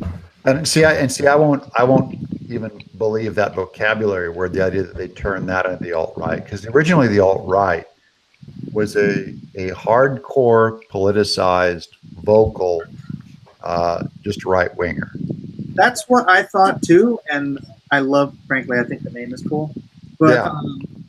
But it was that freaking Richard. What's his face? Richard Spencer. Okay, so I did Yeah. about a 6-month deep dive into the alt right, researched them, interviewed some of them. Richard Spencer coined the term. Yeah. And so I was kind of under the same impression of If you Mike. coined the term, that then I'm that it out. was- yeah. I mean, I'm a conservative. I'm a mutt. I'm a regular right-winger. It's not.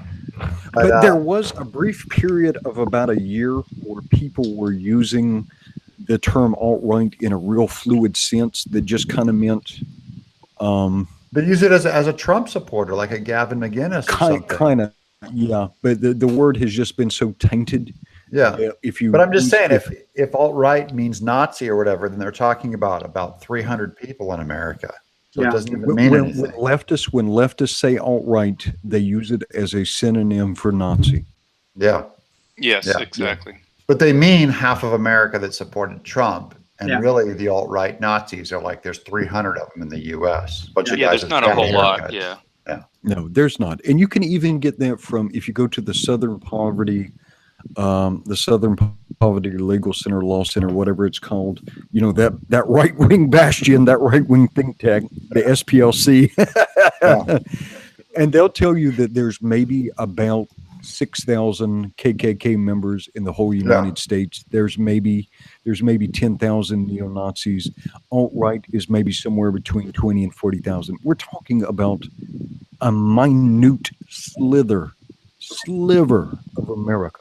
Yeah. There are what are there now? There's like 320 million, 350 million Americans now. 330. Yeah. Well, if we all stopped talking about them, they'd just go away and wouldn't get any attention. The only Well, reason they yeah, if exist is people because showed the CNN left and keep talking about MSNBC. Yeah, well, CNN and MSNBC periodically they need to sell some antidepressants, and they need to. So here's how CNN works, right? Artie, you get a little bit older, and then your cardiovascular system isn't as good, right?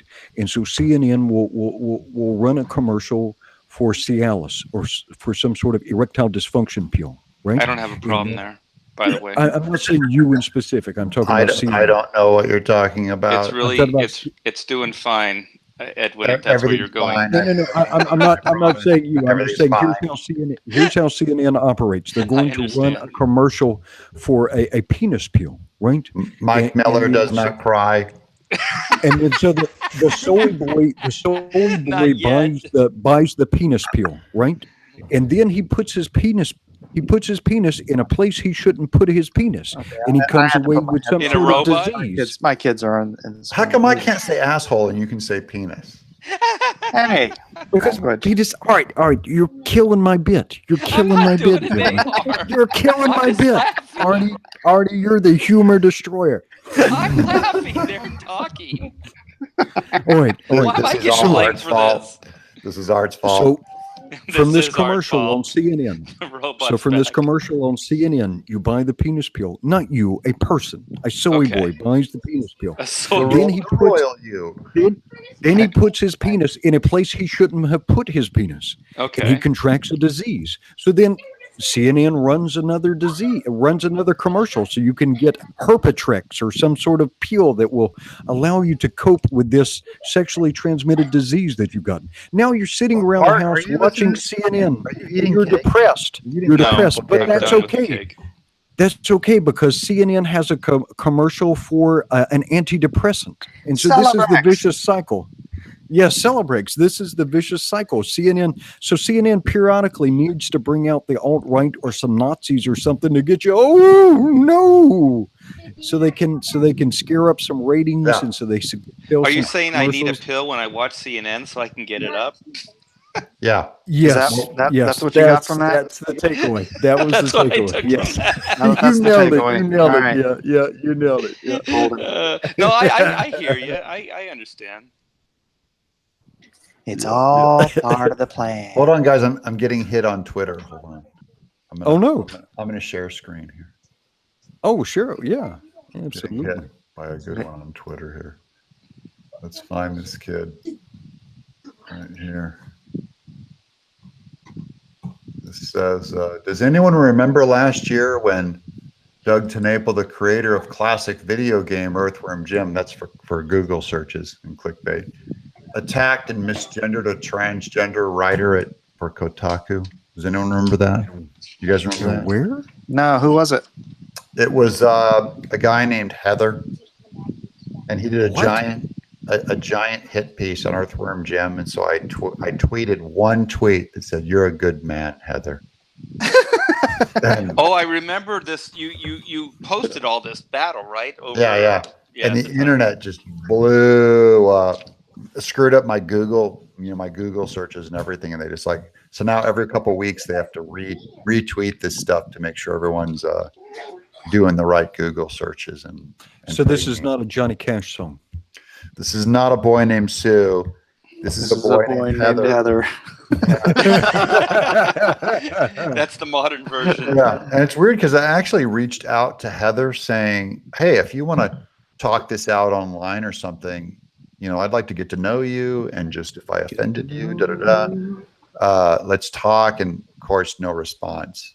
And all that happens is all of the SJWs retweet this stuff to try and freeze it and use it as media fodder. Yep. You need to That's ask what her they do. how she feels about rhinos and unicorns. Yeah, I know. I'm afraid to find out because if she came down saying the Bible was for rhinos or unicorns, I think I'd be pretty upset. That's the straw that broke the unicorn's back. But isn't it Or the weird how rhino. Twitter, they throw one little thing out? Hey, remember this? They have to make sure you remember it. Remember Oh, this? yeah. This is from a year ago. Dude, they're bringing stuff up that I wrote 18 years ago. I know. Trump almost started 4 wars since then, and they're talking about this thing. 18 years. Yeah. That's how old the stuff they're posting about me is. Yeah. I'm just saying, remember in 2008 when Obama said as a Christian, a marriage should be between a man and a woman? How come no one remembers that? I remember. Yeah, I remember too. Pepperidge Farm remembers. Pepperidge Farms remembers. Wow. Tender, flaky crust on, what are they called? Indigo cookies, whatever they're called. What's their code names for? They always have a code name for their cookies. Pepperidge Farms. Pepperidge Farms. Pepperidge Farms remembers wagon wheels. Farms. Wagon wheels with caramel. Peffage Farms remembers Comicsgate. Twitter remembers. Twitter remembers everything. And pineapple cake. And remember flaky pineapple cake? Tell them about it, Art. Brings you back to your childhood, doesn't it? Living on the pineapple farm. Take a pill for your penis. And eat a pineapple cake. Eat a pineapple cake. And read Lone Star or Bigfoot. Okay, how come when I Lone start talking like this, the chat is always telling me I've lost my mind, and no one's saying anything about you two? They already Well, know that I've lost I'm my already mind. They're lost my surprised mind. that you newly lost your mind. They already knew that we're gone. Yeah, see, Oh. we've been gone for a while. Well, if there's anybody new in the chat, go to LoneStarComic.com. I never pimp my own book. I really should. should. LoneStarComic.com. Oh yeah. There's a new commercial up there, so you can watch that. And B, there are 6 color pages up there now, so you can go check out 6 brand new, fully colored pages. You have to scroll all the way down, because I posted them at the bottom. So maybe I should have posted them at the top. I'll go check those out. Who's the colorist, Mike? Nanjan Jambari, the same colorist I had on Injustice. Gods Among Us. Oh, I think he colored my Red Sonja cover I did. Pepperidge Pepperidge Farm. Farms, remembers? Pepperidge Farms, remembers? Look at these Ted Flecky. The Milano. Oh, the Bordeaux. Look at he's got the straw hat on. I was alive in the 1800s when the straw hat was a thing. Remember when suspenders were a thing? Pepperidge Farms remembers. That guy's not around anymore. He's Yeah, gone. he's dead. Don't He's you long do that all dead. the time? Like when old people are on TV, when I look at like old people in like a 1960s movie, I go, honey, everyone you see in this scene is dead. I tell that to my wife all the time. I go, dead. They're all dead. You look at like the Wizard of Oz, they're all dead. Doug, you've got a compliment. This is from Failsbug. He says, Doug, I want you to know my son loves cardboard. It's his favorite book. He cannot wait for Bigfoot Bill. Oh, nice. I'm gonna do him right. I'm doing my very best on Bigfoot Bill, guys.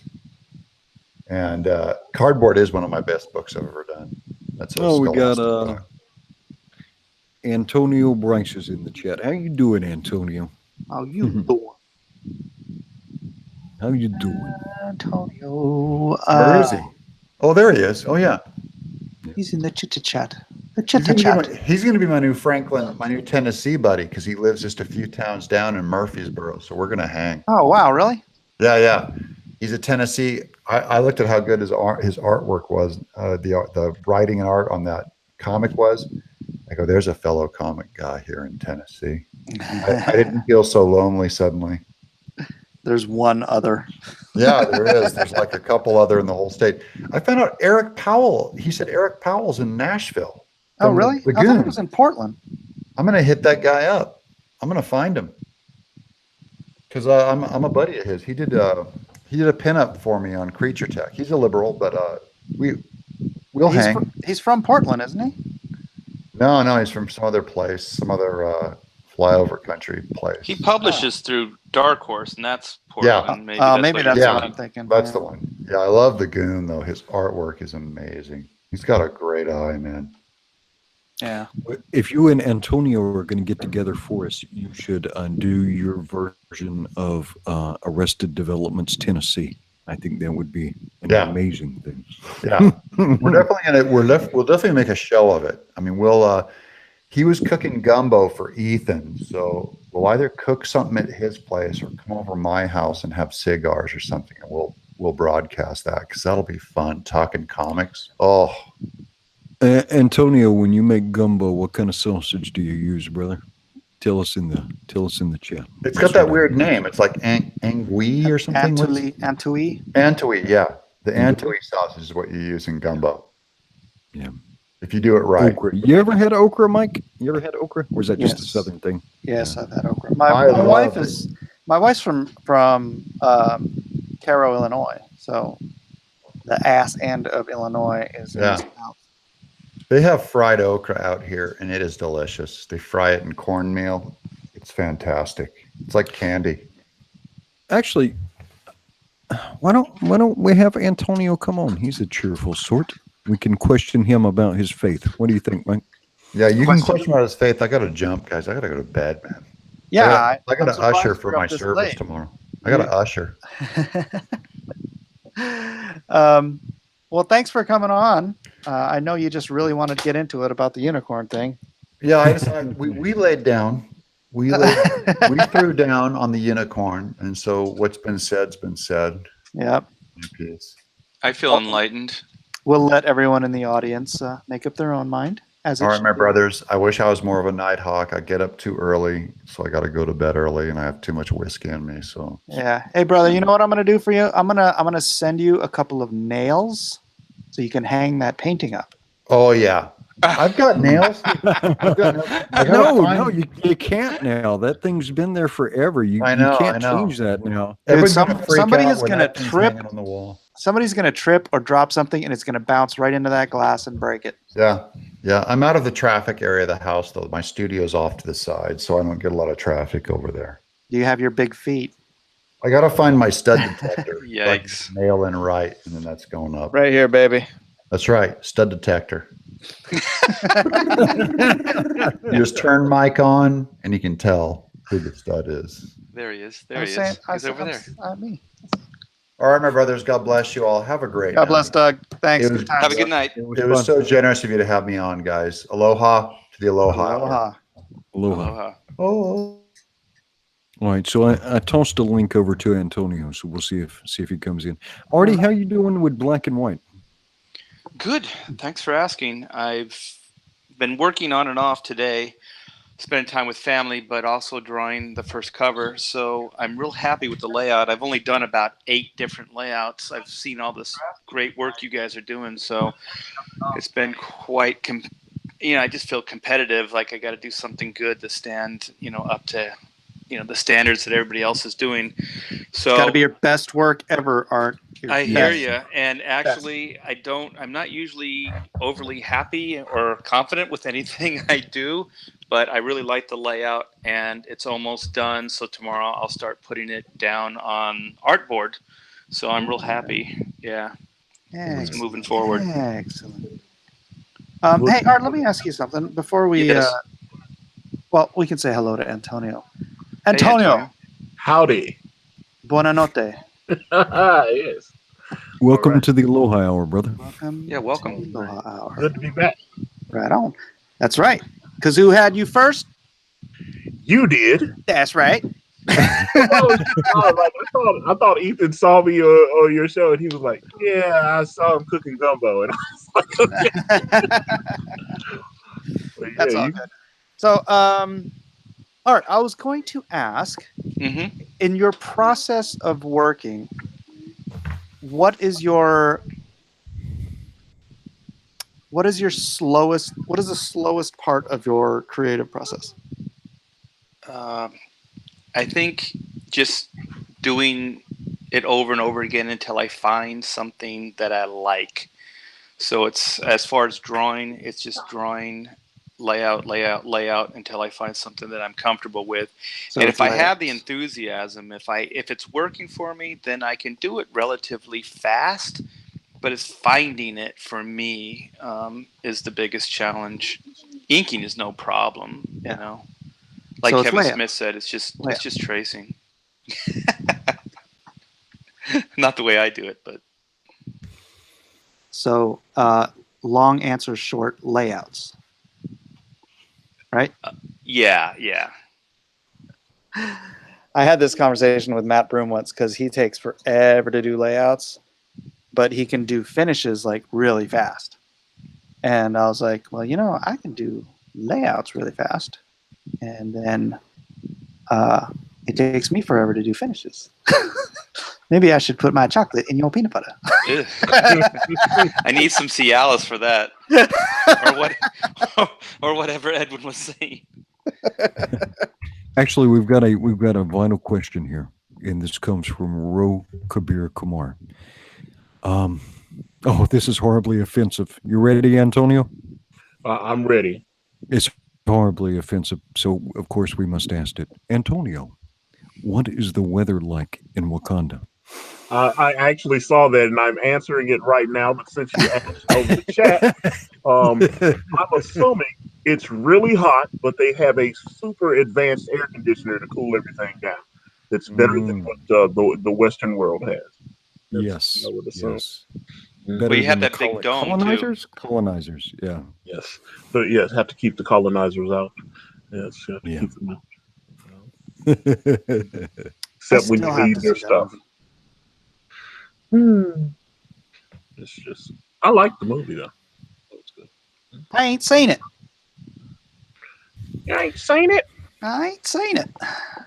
It's Is that your southern accent? I bought it on the Blu-ray machine.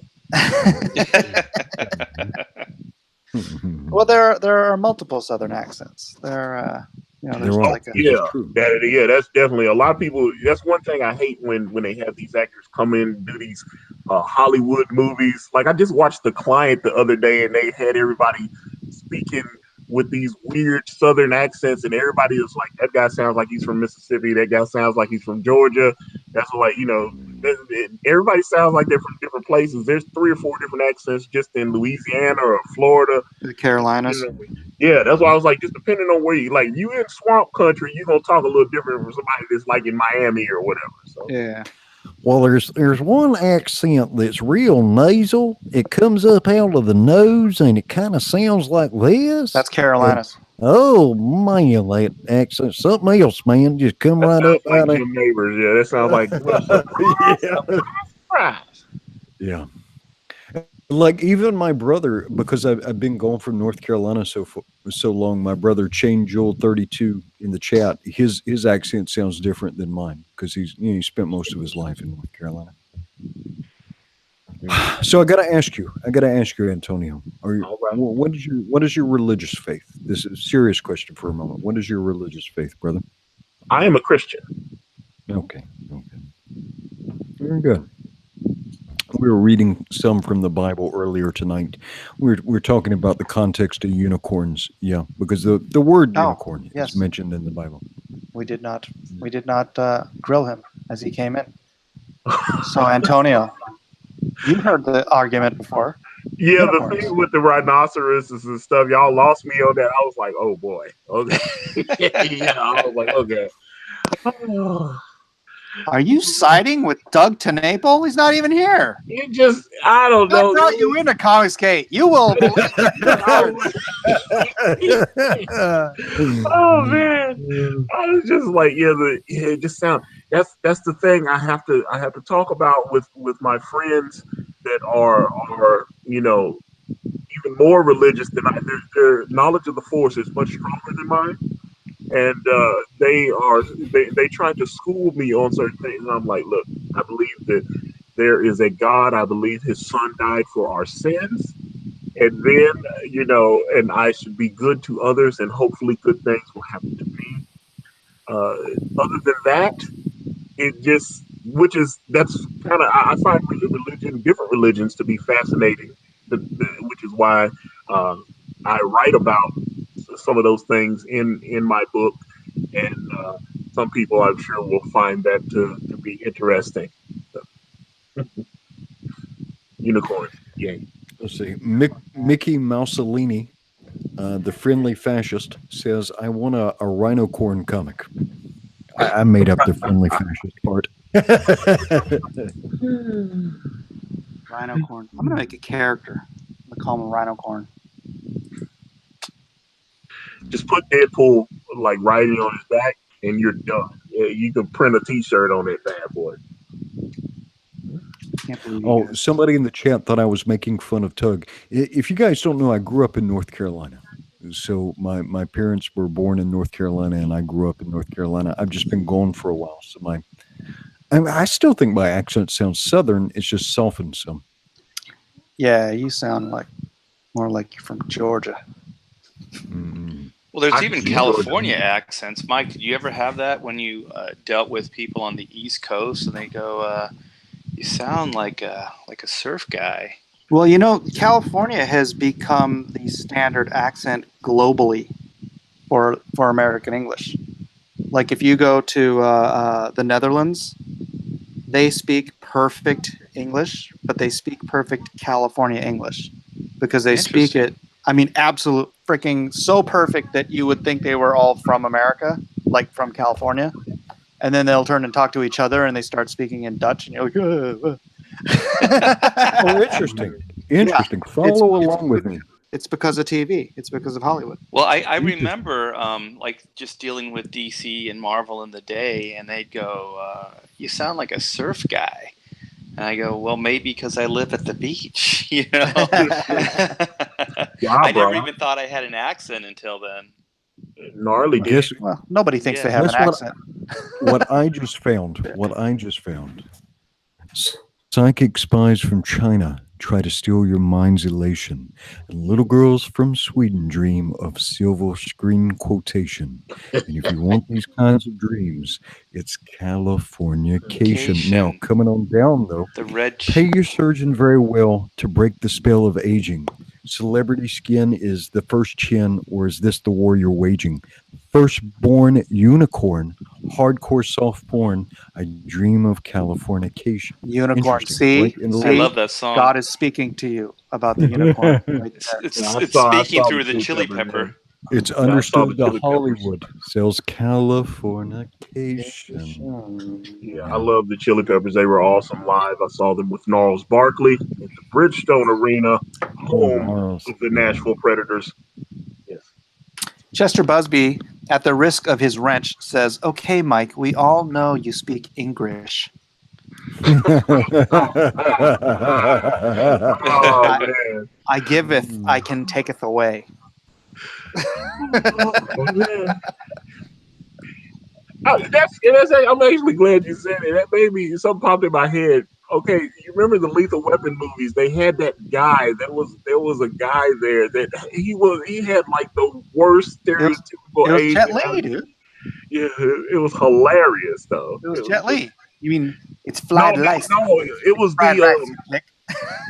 Remember when they went to the dentist and they gave the guy the gas, and the guy was like, "Oh yeah," and he was talking out. It was an older guy. It was the one with Jet Li. That was 4. Oh, okay.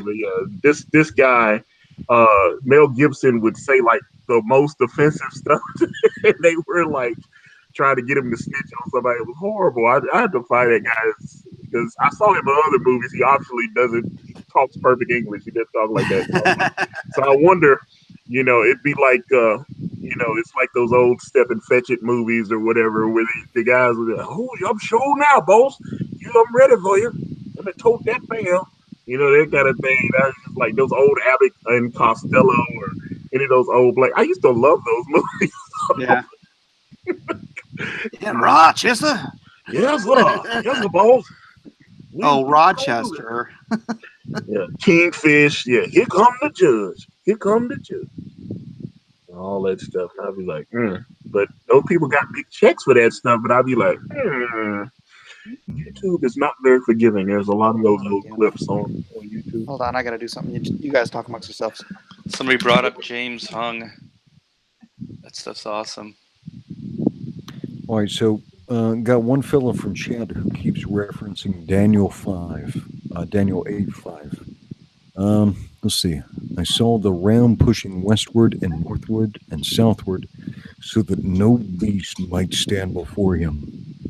Neither was there any that could deliver out of his hand. But he did according to his will and became great.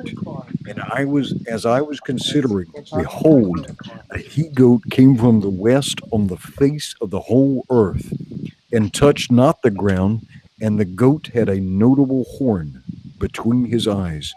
And he came to the ram that had 2 horns, which I had seen standing before the river, and ran unto him in the fury of his power. Daniel 8:5. Daniel. The one-horned, yeah. But that's a goat. That's it. Well, it says goat, and the word used, the Hebrew word used in the various books is different than that word. So it's I not don't think rain. they use, yeah. But that one is specifically symbolic, right? Yeah. Yeah. Well, horns and little horns are almost always symbolic. Yeah. Well, can we agree? How do we get back on this? Oh, somebody in the chat had posted Daniel 8:5, so I wanted to pull it up for him. Yeah, but can we agree that if we take a goat and put some nice Jamaican spices on it and jerk it, it is fantastic. Can we agree on that? I don't know. Delicious. I think I may have had goat once, but I ordered chicken. I was in Mexico, so I'm not sure what it was, but it was sweet. Is goat sweet? Goat? Yeah. Sweet? No, I've never had goat that was Okay, sweet. then I have no idea what I ate No. because I want chicken. 'Cause, Is cat sweet?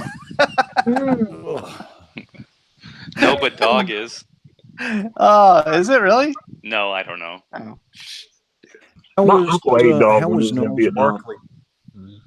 How was Gnarls Barkley live?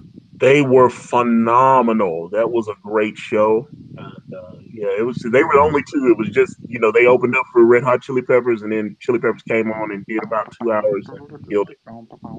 Yeah, it was great. That was great. I had horrible seats. Crazy. I pretty much I played that thing over and over again when that thing came out. They had just put their second record out. They had done a second record, so they were going out to promote that. I've seen a bunch of acts at Bridgestone. I know. Is that an amphitheater Sheeran's or is coming. it a concert hall? No, it's a big. I mean, with the dome, the whole deal. Like I said, the Preds play there. It's a hockey team, so yeah, they play there. Hold about 16,000. Okay, good size then. Yeah. I remember when I lost my mind. There was something so pleasant about that day. Is Nasser having a problem in the chat? Is he here? Nasser. He's talking in binary. I see that. Is he really? Even your emotions have an Hilarious. echo in so much space. Alpha Proto says, no jerking it. This is a family stream. Yes, it is. Fine point. And when you're out there without care, I was out of touch. Because it wasn't I didn't know enough. I just knew too much. Does that make me crazy? Some people say. Testosterone Overload says, hail Emperor Miller, feudal lord of all Mexinese men. The proper term is Mexication. Mexication. Yes. Be like Tiger Woods and just start making up stuff. I'm Cobbler Nation. Oh my God. What does that mean? I was like, he was confused, but I saw that video when he was kind of intoxicated or on pills or whatever. And yeah, he wasn't confused about being Cobbler Nation when the police had his hands and they were putting cuffs on him. I was like, okay, man, I'm Cobbler Nation. You can't do that. I don't even know what that means. Made that up. Oh. Why is he making crap up like that? So, Antonio, how's your book doing? Man, we look like we're about to hit the $9,000 mark. Oh, right on. We've only been up a week, so that's fantastic. 7 days and make $9,000. That would be that's a phenomenal take. We're at $8,931 right now. 60% funded. So I'm ecstatic, and I know Kanan is chomping at the bit to tear this bad boy up. Has Kanan come on anything yet and talked? I don't think I've ever heard Kanan talk. That's the thing. Kanan is extremely shy. I can't even get him to come on my stream. I was trying to. He's like, yeah, come on. I don't really like talking. I don't want to do anything. I was just like, okay. He'll retweet it or something. If I tag him in something and send it, he'll retweet it. And that's about it. Yeah, he's super private. Yeah, Ed McGinnis is like that. I keep trying to get him on, but he's like, no way, man. I asked him. Yeah, I tried to get him. He's been promising he was gonna come on my stream for a while, and I was just like, dude, come on with me. He was like, all right, man. Mike, are you in contact with Ed to do a book? To do a book? No, he's just a really good friend of mine. Yeah, we had that Korean barbecue where he almost lost his life. But I'm not going to tell that story. Does this involve too much soju, or how did this happen? No, it involves a shotgun.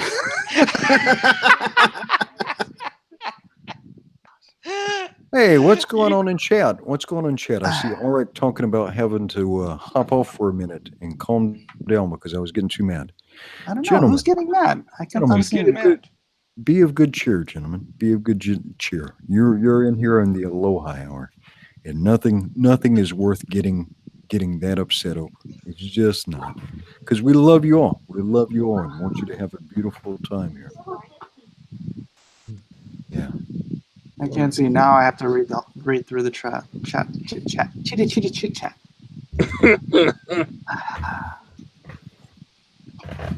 Someone Shot. asked.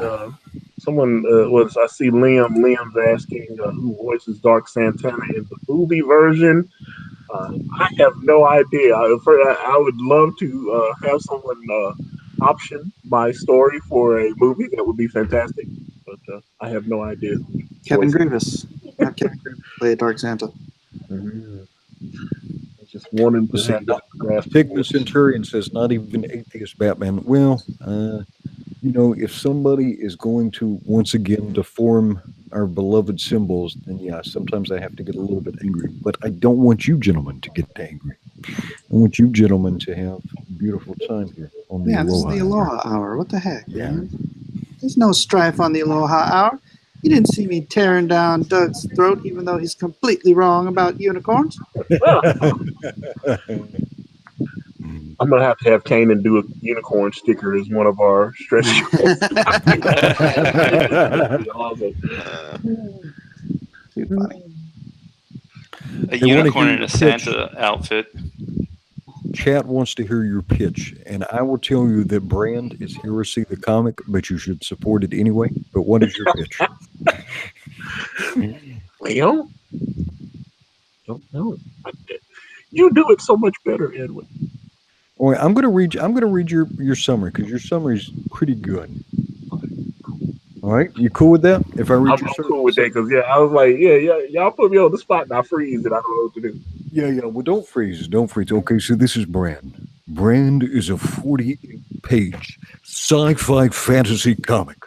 We follow supernatural hunters, David and Dawn Craven, the flawed heroes of this first story arc.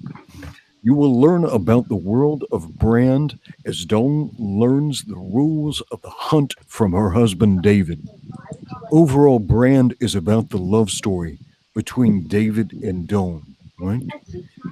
David is a hunter. And there is no force on this earth. There is no force in hell below or in heaven above that will keep him apart from his beloved Dawn. That is true. That is very true. Overall, Brand is about the love story between David and Dawn. I've taken that love and crafted a compelling story arc. I'm excited to have an industry veteran like Kanan White help craft my story. You can see his love of storytelling in every line he draws. Why is the story called Brand? In the Bible, Cain killed his brother Abel. Cain was then cursed and marked by God.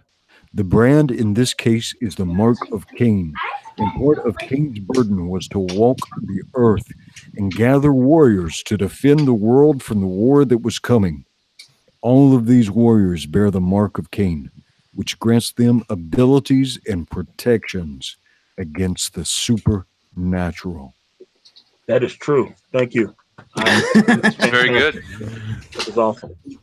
Okay, now pitch Lone Star. Pitch Lone Star. Okay. We should really pitch Lone Star like at least once Oin. tonight. Oin.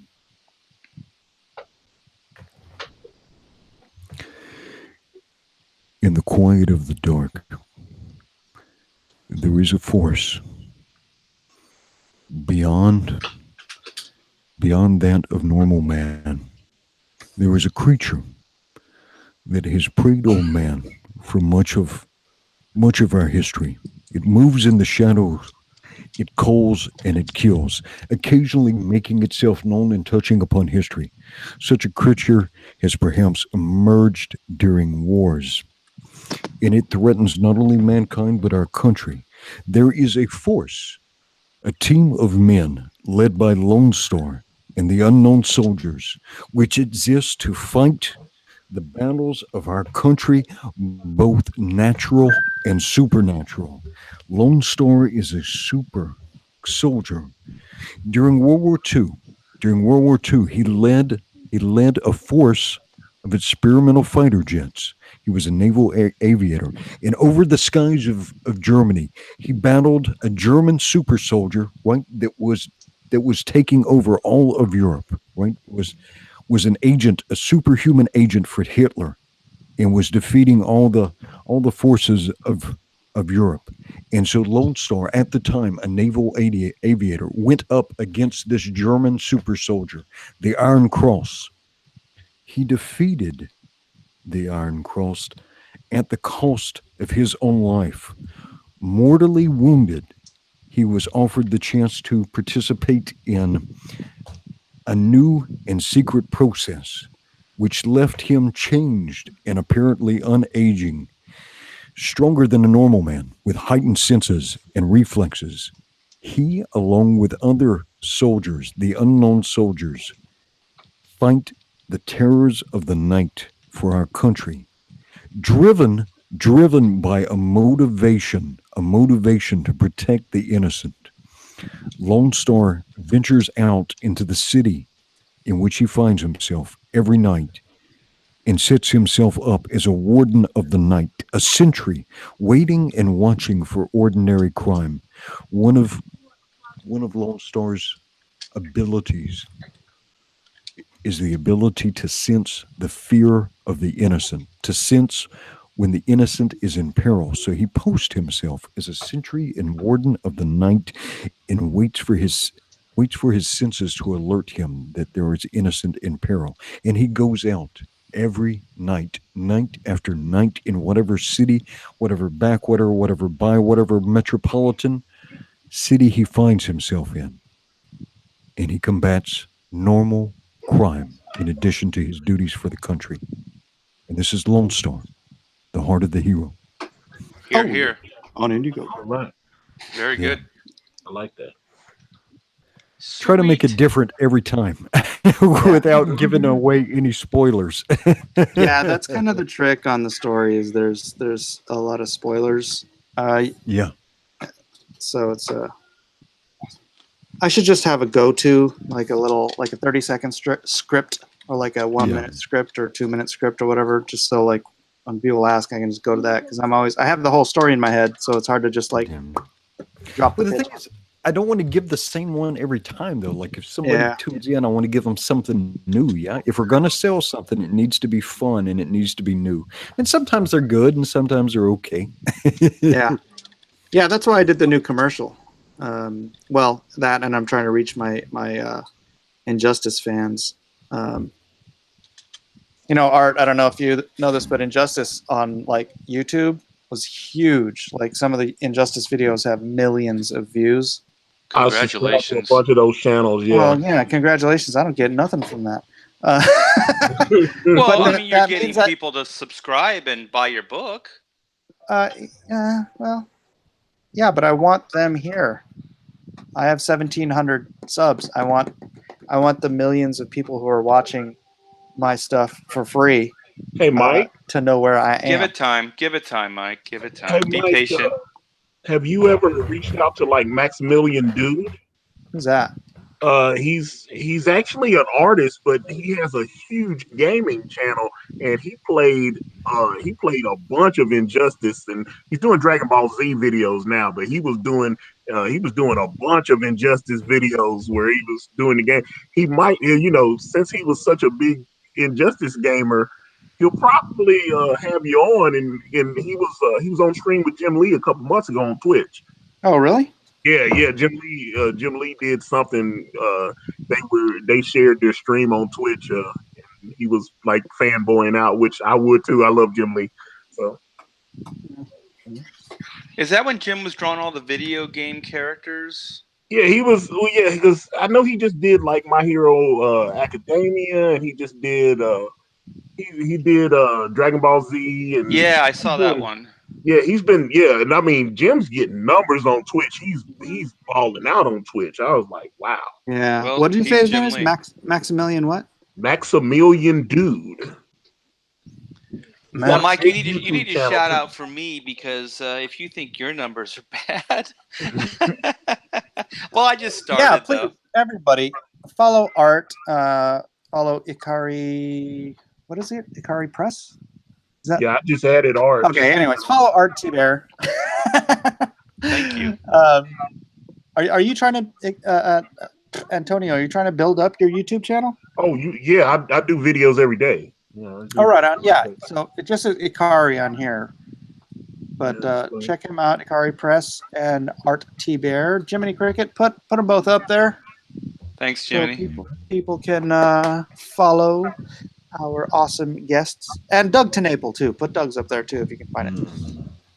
Thanks, and Mike. subscribe to Art T Bear. Yeah, buddy, that's what you're here for. How many up to now? Artie, what is your phrase, Artie? In a world where the law is shades of gray, justice can only be black and white. Was that close?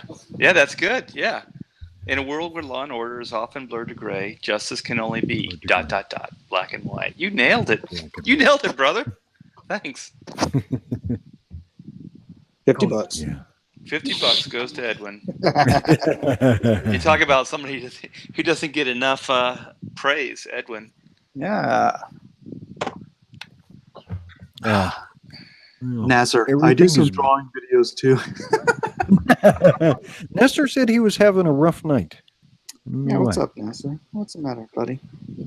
Success getting to your head? It's making it big. He's swelling.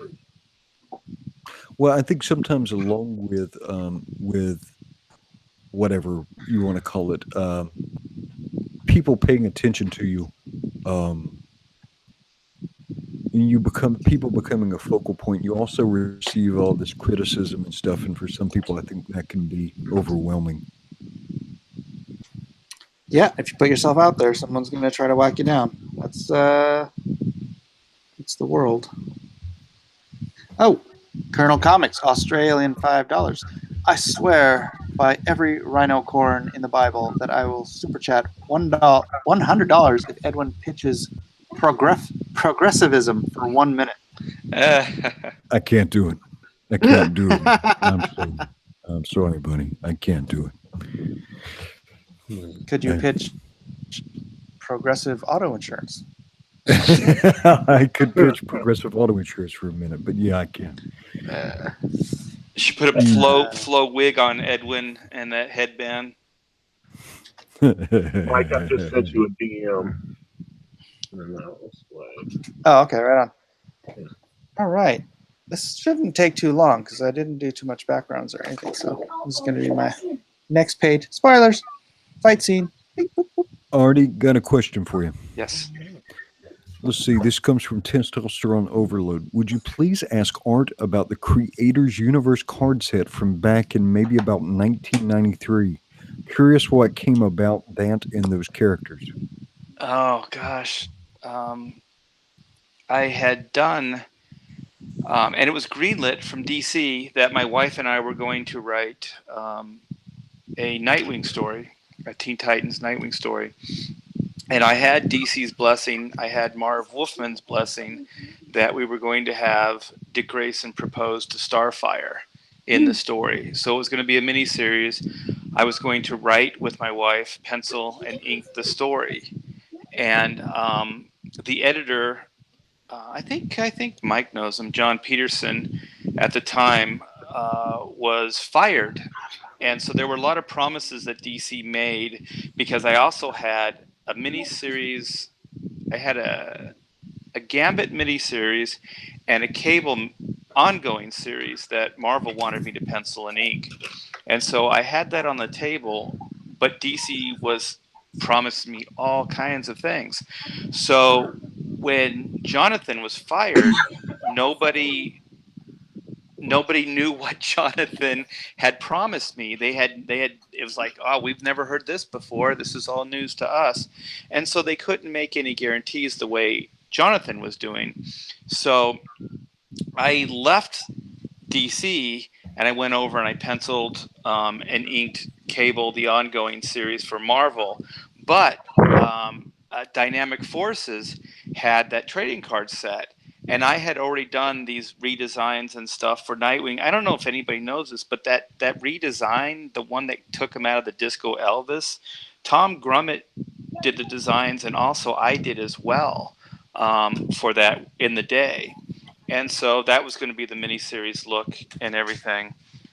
So I felt a little ownership. So what I did for the Dynamic Forces card set is I took the Starfire drawing that I had, the character drawing, and the Nightwing character drawing that I did, and I think I called the character Nightfire and Starwing or something like that. So I just reversed the names, and I did the two trading cards, like how they would connect together, so the characters would be connected.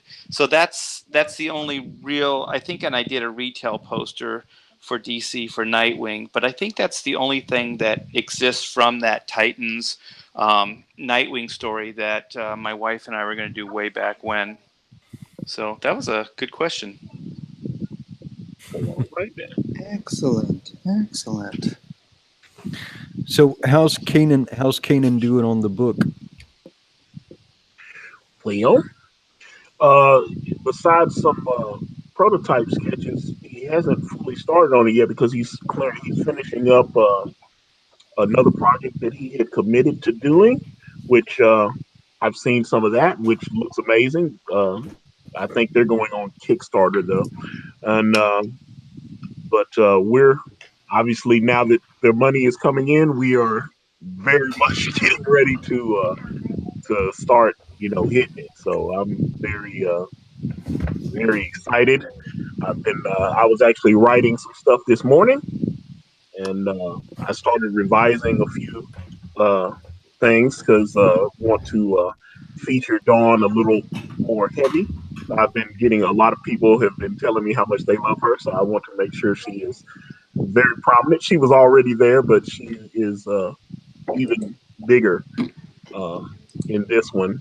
She was going to be big in the second story, because we were going to have her go through she has to go through a set of trials to earn her brand. And then after that, she was going to, do a few things, and David was going to get into some trouble, and she was going to have to come and rescue him and do all this kind of thing. So I'm just kind of speeding up the evolution on that. Nice. I've got Ed, do you wanna hit- $10. Yeah, I got a $10 super chat from Lord Asserman. Let's see. All right, so let me read this first, and then I'll read it. Edwin, please say, "War is my master, death is my mistress. I have a battle tomorrow against Blood Angels, and I want to play that audio when Morgan Ra kills Dante." All right, here we go. All right, hold on. Art, Yes, take the mic out of your nose. it's not in my nose. Oh, it's your fan again, isn't it? Hilarious. All right, so let me make sure I get this right. This may take me a take or two. I want to get this right for Lord Asserman. Chester Busby said we missed War. a chat too. Hold on. Okay, start again. Do it. War is my master. Death is my mistress. Let me give it one more take. War is my master. Death is my mistress. Lord Asserman, did I catch it? Let me know. You've been very generous, so I want to make sure that I catch that right for you. I am still hearing a little bit of a fan. Is it that? It's been on all this time, so I don't know. Yeah, if it's I don't me. it's just you, Art. It's you. It Hey, can't be. Art needs 8 more subs to get his YouTube channel up to 700. So could those of you who have failed to follow my explicit instructions and follow RT Bear, please get over to Art's. Please report to RT Bear's page current right now. Thanks, guys. And apparently, I'm breathing really heavy, so I want this bad. Art has asthma and I'm needs getting excited. needs. It's that No, all this that was Cialis. interesting. Let's see how I had subscribed to Art before, and I wasn't subscribed. So Art, I just resubscribed to you. Well, thank you, Edwin. What is it with YouTube unsubscribing people? It's very irritating. I don't know what's going on with that. So I see people YouTube does it making on its videos. own? Yeah, just randomly people will be like, "Oh, I'm not subbed to you anymore." I'm like, That's weird. so who wants to see this page? And I do. I do. Let me If I raise my hand, can you see it? So here's panel. Art is a mouth breather. Hang on, I'm lock sorry, in. I just read the chat. Lock in on It's your locked. It's locked. screen. It's locked. Yeah. Oh, cool. So there's panel 1, panel 2. Actually, looking at it in reverse. I'm breathing What the heck heavy. was? What the hell? I might. Oh, that's me. I'm like rubbing my head against this plastic thing. I might tilt his head down a little bit, actually. Then panel 3, All right. That looks like a scene And- from Predator. panel 4. It does. Pop, pop, pop, pop. Right through the hand. Close in, hand-to-hand combat. That's Hand in hand hand-in-hand combat. There you or go. knife in hand combat. Mano y I mano. think I am going to tilt his head down. Boy, this would have been so much easier on the computer. Hey, Mike, do you do your layouts on computer or do you edit your layouts on computer at all? No, I was doing it for a bit because I didn't have this set up, so you couldn't watch me draw. But I'd rather just draw right on paper. Yeah, I've been kind of taking my rough sketch and then going into Photoshop and just playing around with it. I find in Photoshop it's like fresh eyes. You know how like you can hold your drawing up to the mirror and you can see it Yeah. fresh.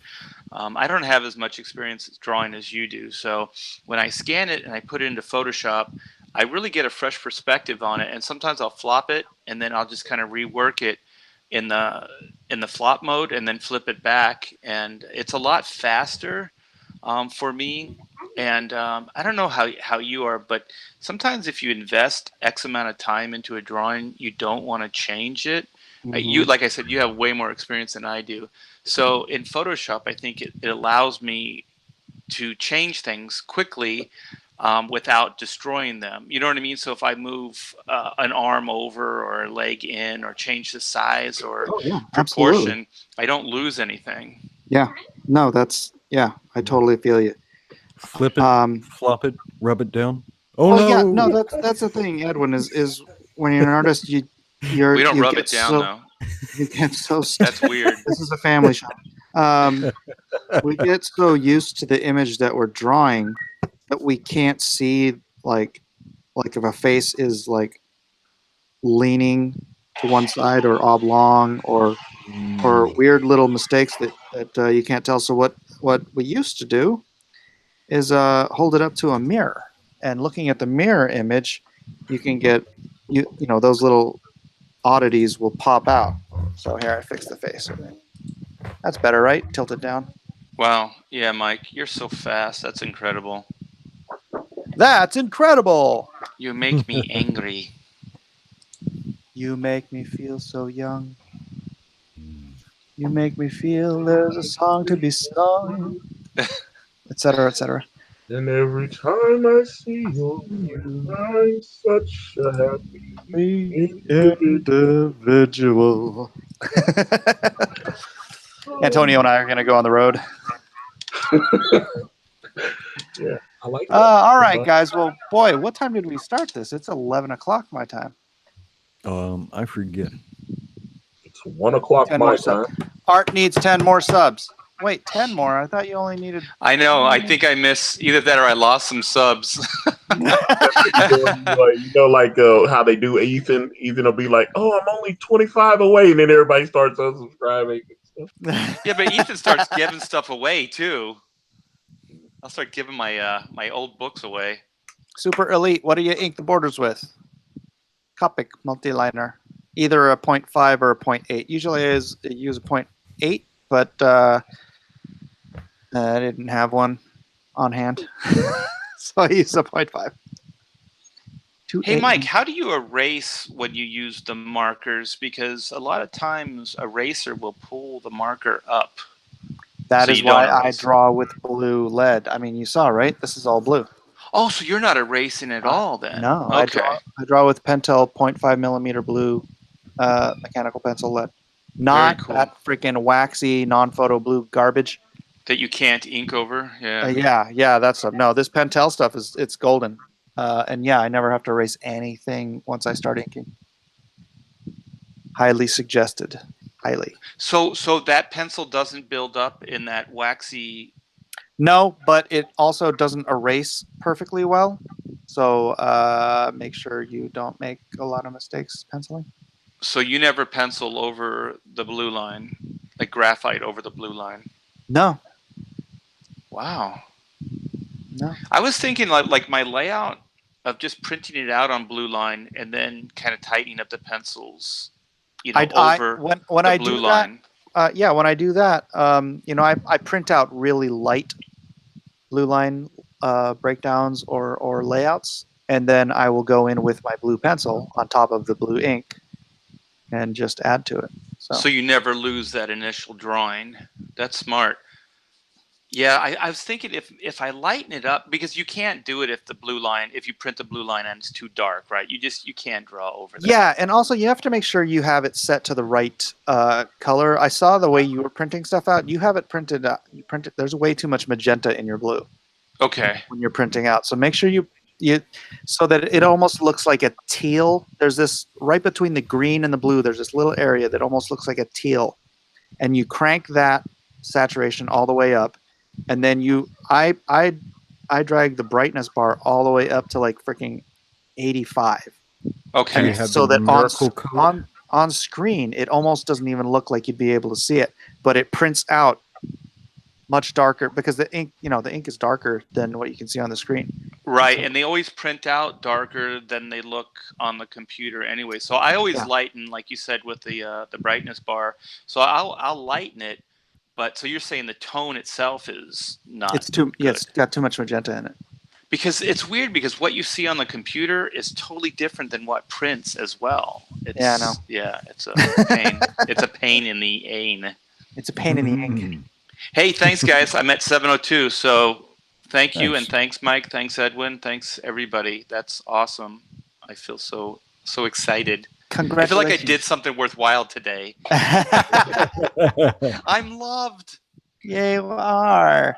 So where am I? Let's see. My Lone Star is currently sitting at. Let's do a quick refresh. I don't think I've gotten any more. Everybody in here has already maxed out their support for Lone Star. No, you guys are the they regulars. haven't. The Saturday night regulars. Yeah, this is They're- the Lone Star Squadron Elite. yeah. Star Squadron. Lone Star Squadron. We need a song for the Lone Star Squadron. Da-da-da-da. No, wait. Is that the Adams Family? Dun-dun-dun-dun, Lone Star. Dun-dun-dun-dun, Lone Star. Da-da-da-da. Squadron. They're creepy and they're kooky. Wait, they slaughter the creepy and the kooky. Yeah, there's something Lone there. Star We need John, what's his name, to get in here and write a song. Christ Energetics. Christ Yes. Energetics did Lone Star. Lone Star, out of the hero. So tonight I got up to $75,269. So not a bad night. It really has slowed down since the actual the actual campaign. I think being the store is not as it's not as immediate for people. It's not like, oh, I have only this amount of time. But honestly, they do only have this amount of time because I'm going to close the store at some point. This isn't a permanent thing. Mike, you shouldn't feel bad.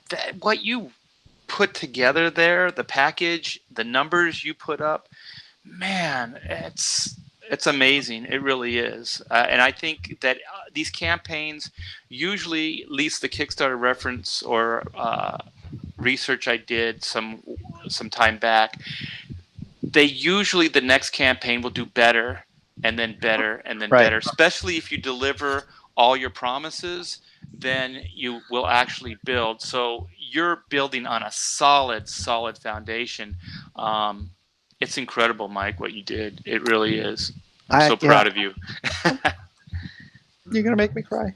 Oh no, One don't! single I can't tear. start that. Everybody's Oh, gonna you're start saying it. Weepy Mike. Honestly, no, I don't feel bad. I don't feel bad at all. I think that's a very good, very solid beginning. I mean, and understandable. I mean, you look at Mitch. Mitch he started with, I think, at least twice as many subs as I did. He's got way more like Instagram followers. I mean, by like I think a factor of 4 or 5 more Instagram followers than me. So from what I have, where I started, no, I'm stoked. I mean, What did you had like 200 subs or something like that when you started? I this had venture. 161 subs. Wow. Well, not when I launched Indiegogo. No, when you started the whole like Comicsgate and started YouTubing and all that. 2 months ago. I hope to repeat your pattern. 2 months and a week. You are my my Yoda, my sensei. Yeah, 2 months and 1 week ago, I had 161 subs, and now I am at 1,700 and change. And that is, a huge amount of that is from the other Comicsgate people. But I am also paying for advertising on YouTube to get people to my channel. I didn't know that. Yeah, I mean, hang on, let me clear something up in the chat. Teresa Polnick was asking if Mike is going to close the store where he sells his prints. No, this is in reference to the Indiegogo. When the initial campaign is over, you can elect to make something a store where people can still order stuff for a limited amount of time, but the campaign itself isn't active. But no, Mike's print store online will still be open. maybe. I hate packing and shipping those things. Delicious. I'm sorry, guys, but it's really good. I can't eat car. What the heck? I'm hearing like a replay of our Earlier. Yeah, I don't know what happened. Yeah, that's Is that better? Is that you? That you I are? was like, that's not me. I pushed the wrong button. I'm turning into Doug. Yeah, I Spoon deleted the 71. whole channel. Spoon says Brian Polito has run a ton of campaigns. Some do better than others, but his Lady Death campaigns keep getting bigger and bigger. Yeah, and Brian, I don't think is like building up a community like we are. Right? So like if when I launch in a couple of months I launch the next Indiegogo, I may have twice as many subs as I started this Indiegogo with. Actually, that's pretty much a guarantee. I think I had about 1,000 subs when I launched this Indiegogo, and now I'm at 1,700. So by the time I launch the next one, I might be like 3 times. I'm hoping to be like 3 times the number of subs. So if you can do the correlation between the number of subs you have, how big your personal community is, and how well your Indiegogo does, then I should be in pretty good shape for the second one. But yeah, his growth is just organic growth from Lady Death itself and new people learning that he's selling it through this tired New market. He also has like 25 years of branding that character. Yes, absolutely. And this is just superfluous for him. He's still got a successful publishing company into the ever shrinking direct market, and so Yeah. and I don't know. I think it bears repeating, so I'll just say it here again. What I'm trying to like I said, I'm paying for advertising to get people in here. I'm targeting my Injustice audience, right? Ethan is targeting Star Wars, right? I could probably also target Game of Thrones, but there are so many pop culture elements out there that are into fantasy, into that could become a part of this movement, become a part of this hobby. That bringing in new readers and bringing back readers who have the prodigal readers of the comic books industry over the last decades, we can grow the pie outside of the comic book direct market in a way that Marvel and DC have never even considered, because obviously they could have by now, considering they have these multi-billion-dollar properties on every billboard in the country, right? And they've totally let that opportunity to use that momentum grow their comic book base. But we are here doing this guerrilla marketing, growing this comic book base one reader at a time. There's But- a demographic, there's a group of your customers you forgot to target. I'm not even. And this is from Lama Gigante. Mike should target his Benihana customers. Benihana. One meme at a time. Come on. It was Well, hey- it was the perfect time. It was the perfect time. It was. The timing was impetuous. We'll have to seek out and find the unicorn community and bring them in. The Starfire. I think we could get the Starfire fans too. I think we could pull them in. You know what else we could bring in, and that someone in the space, and again, you have to be honest about this stuff. I can't be like, I'm going to go after the My Little Pony community, right? Because I don't care. How But- dare you? But You're not like branded. gaming, gamers, Terraria. I could have my kids go after the Terraria community. There's all kinds of communities out there that could be cross-branded with these comics, and we have. It's our job to go out there and get them, because if we can bring them in, I don't see it as an impossibility that we can create a Comicsgate community in the millions, which would trump the entire direct market of comicdom today. It would be nice to have a marketplace where we could create and be supported outside of even Diamond, because Diamond, they take 20%, so it's even hard to just go through the direct market through Diamond. So yeah, I applaud this. My heart has I've always had my heart in independent publishing and creating my own my own IPs and things like that. So I think this is a great place to do it, and that's why I'm here. My heart's here. Like-minded people are here, and the support is here. So I've been part of Image, Marvel, all the big waves that have happened in comics in the last 30 years.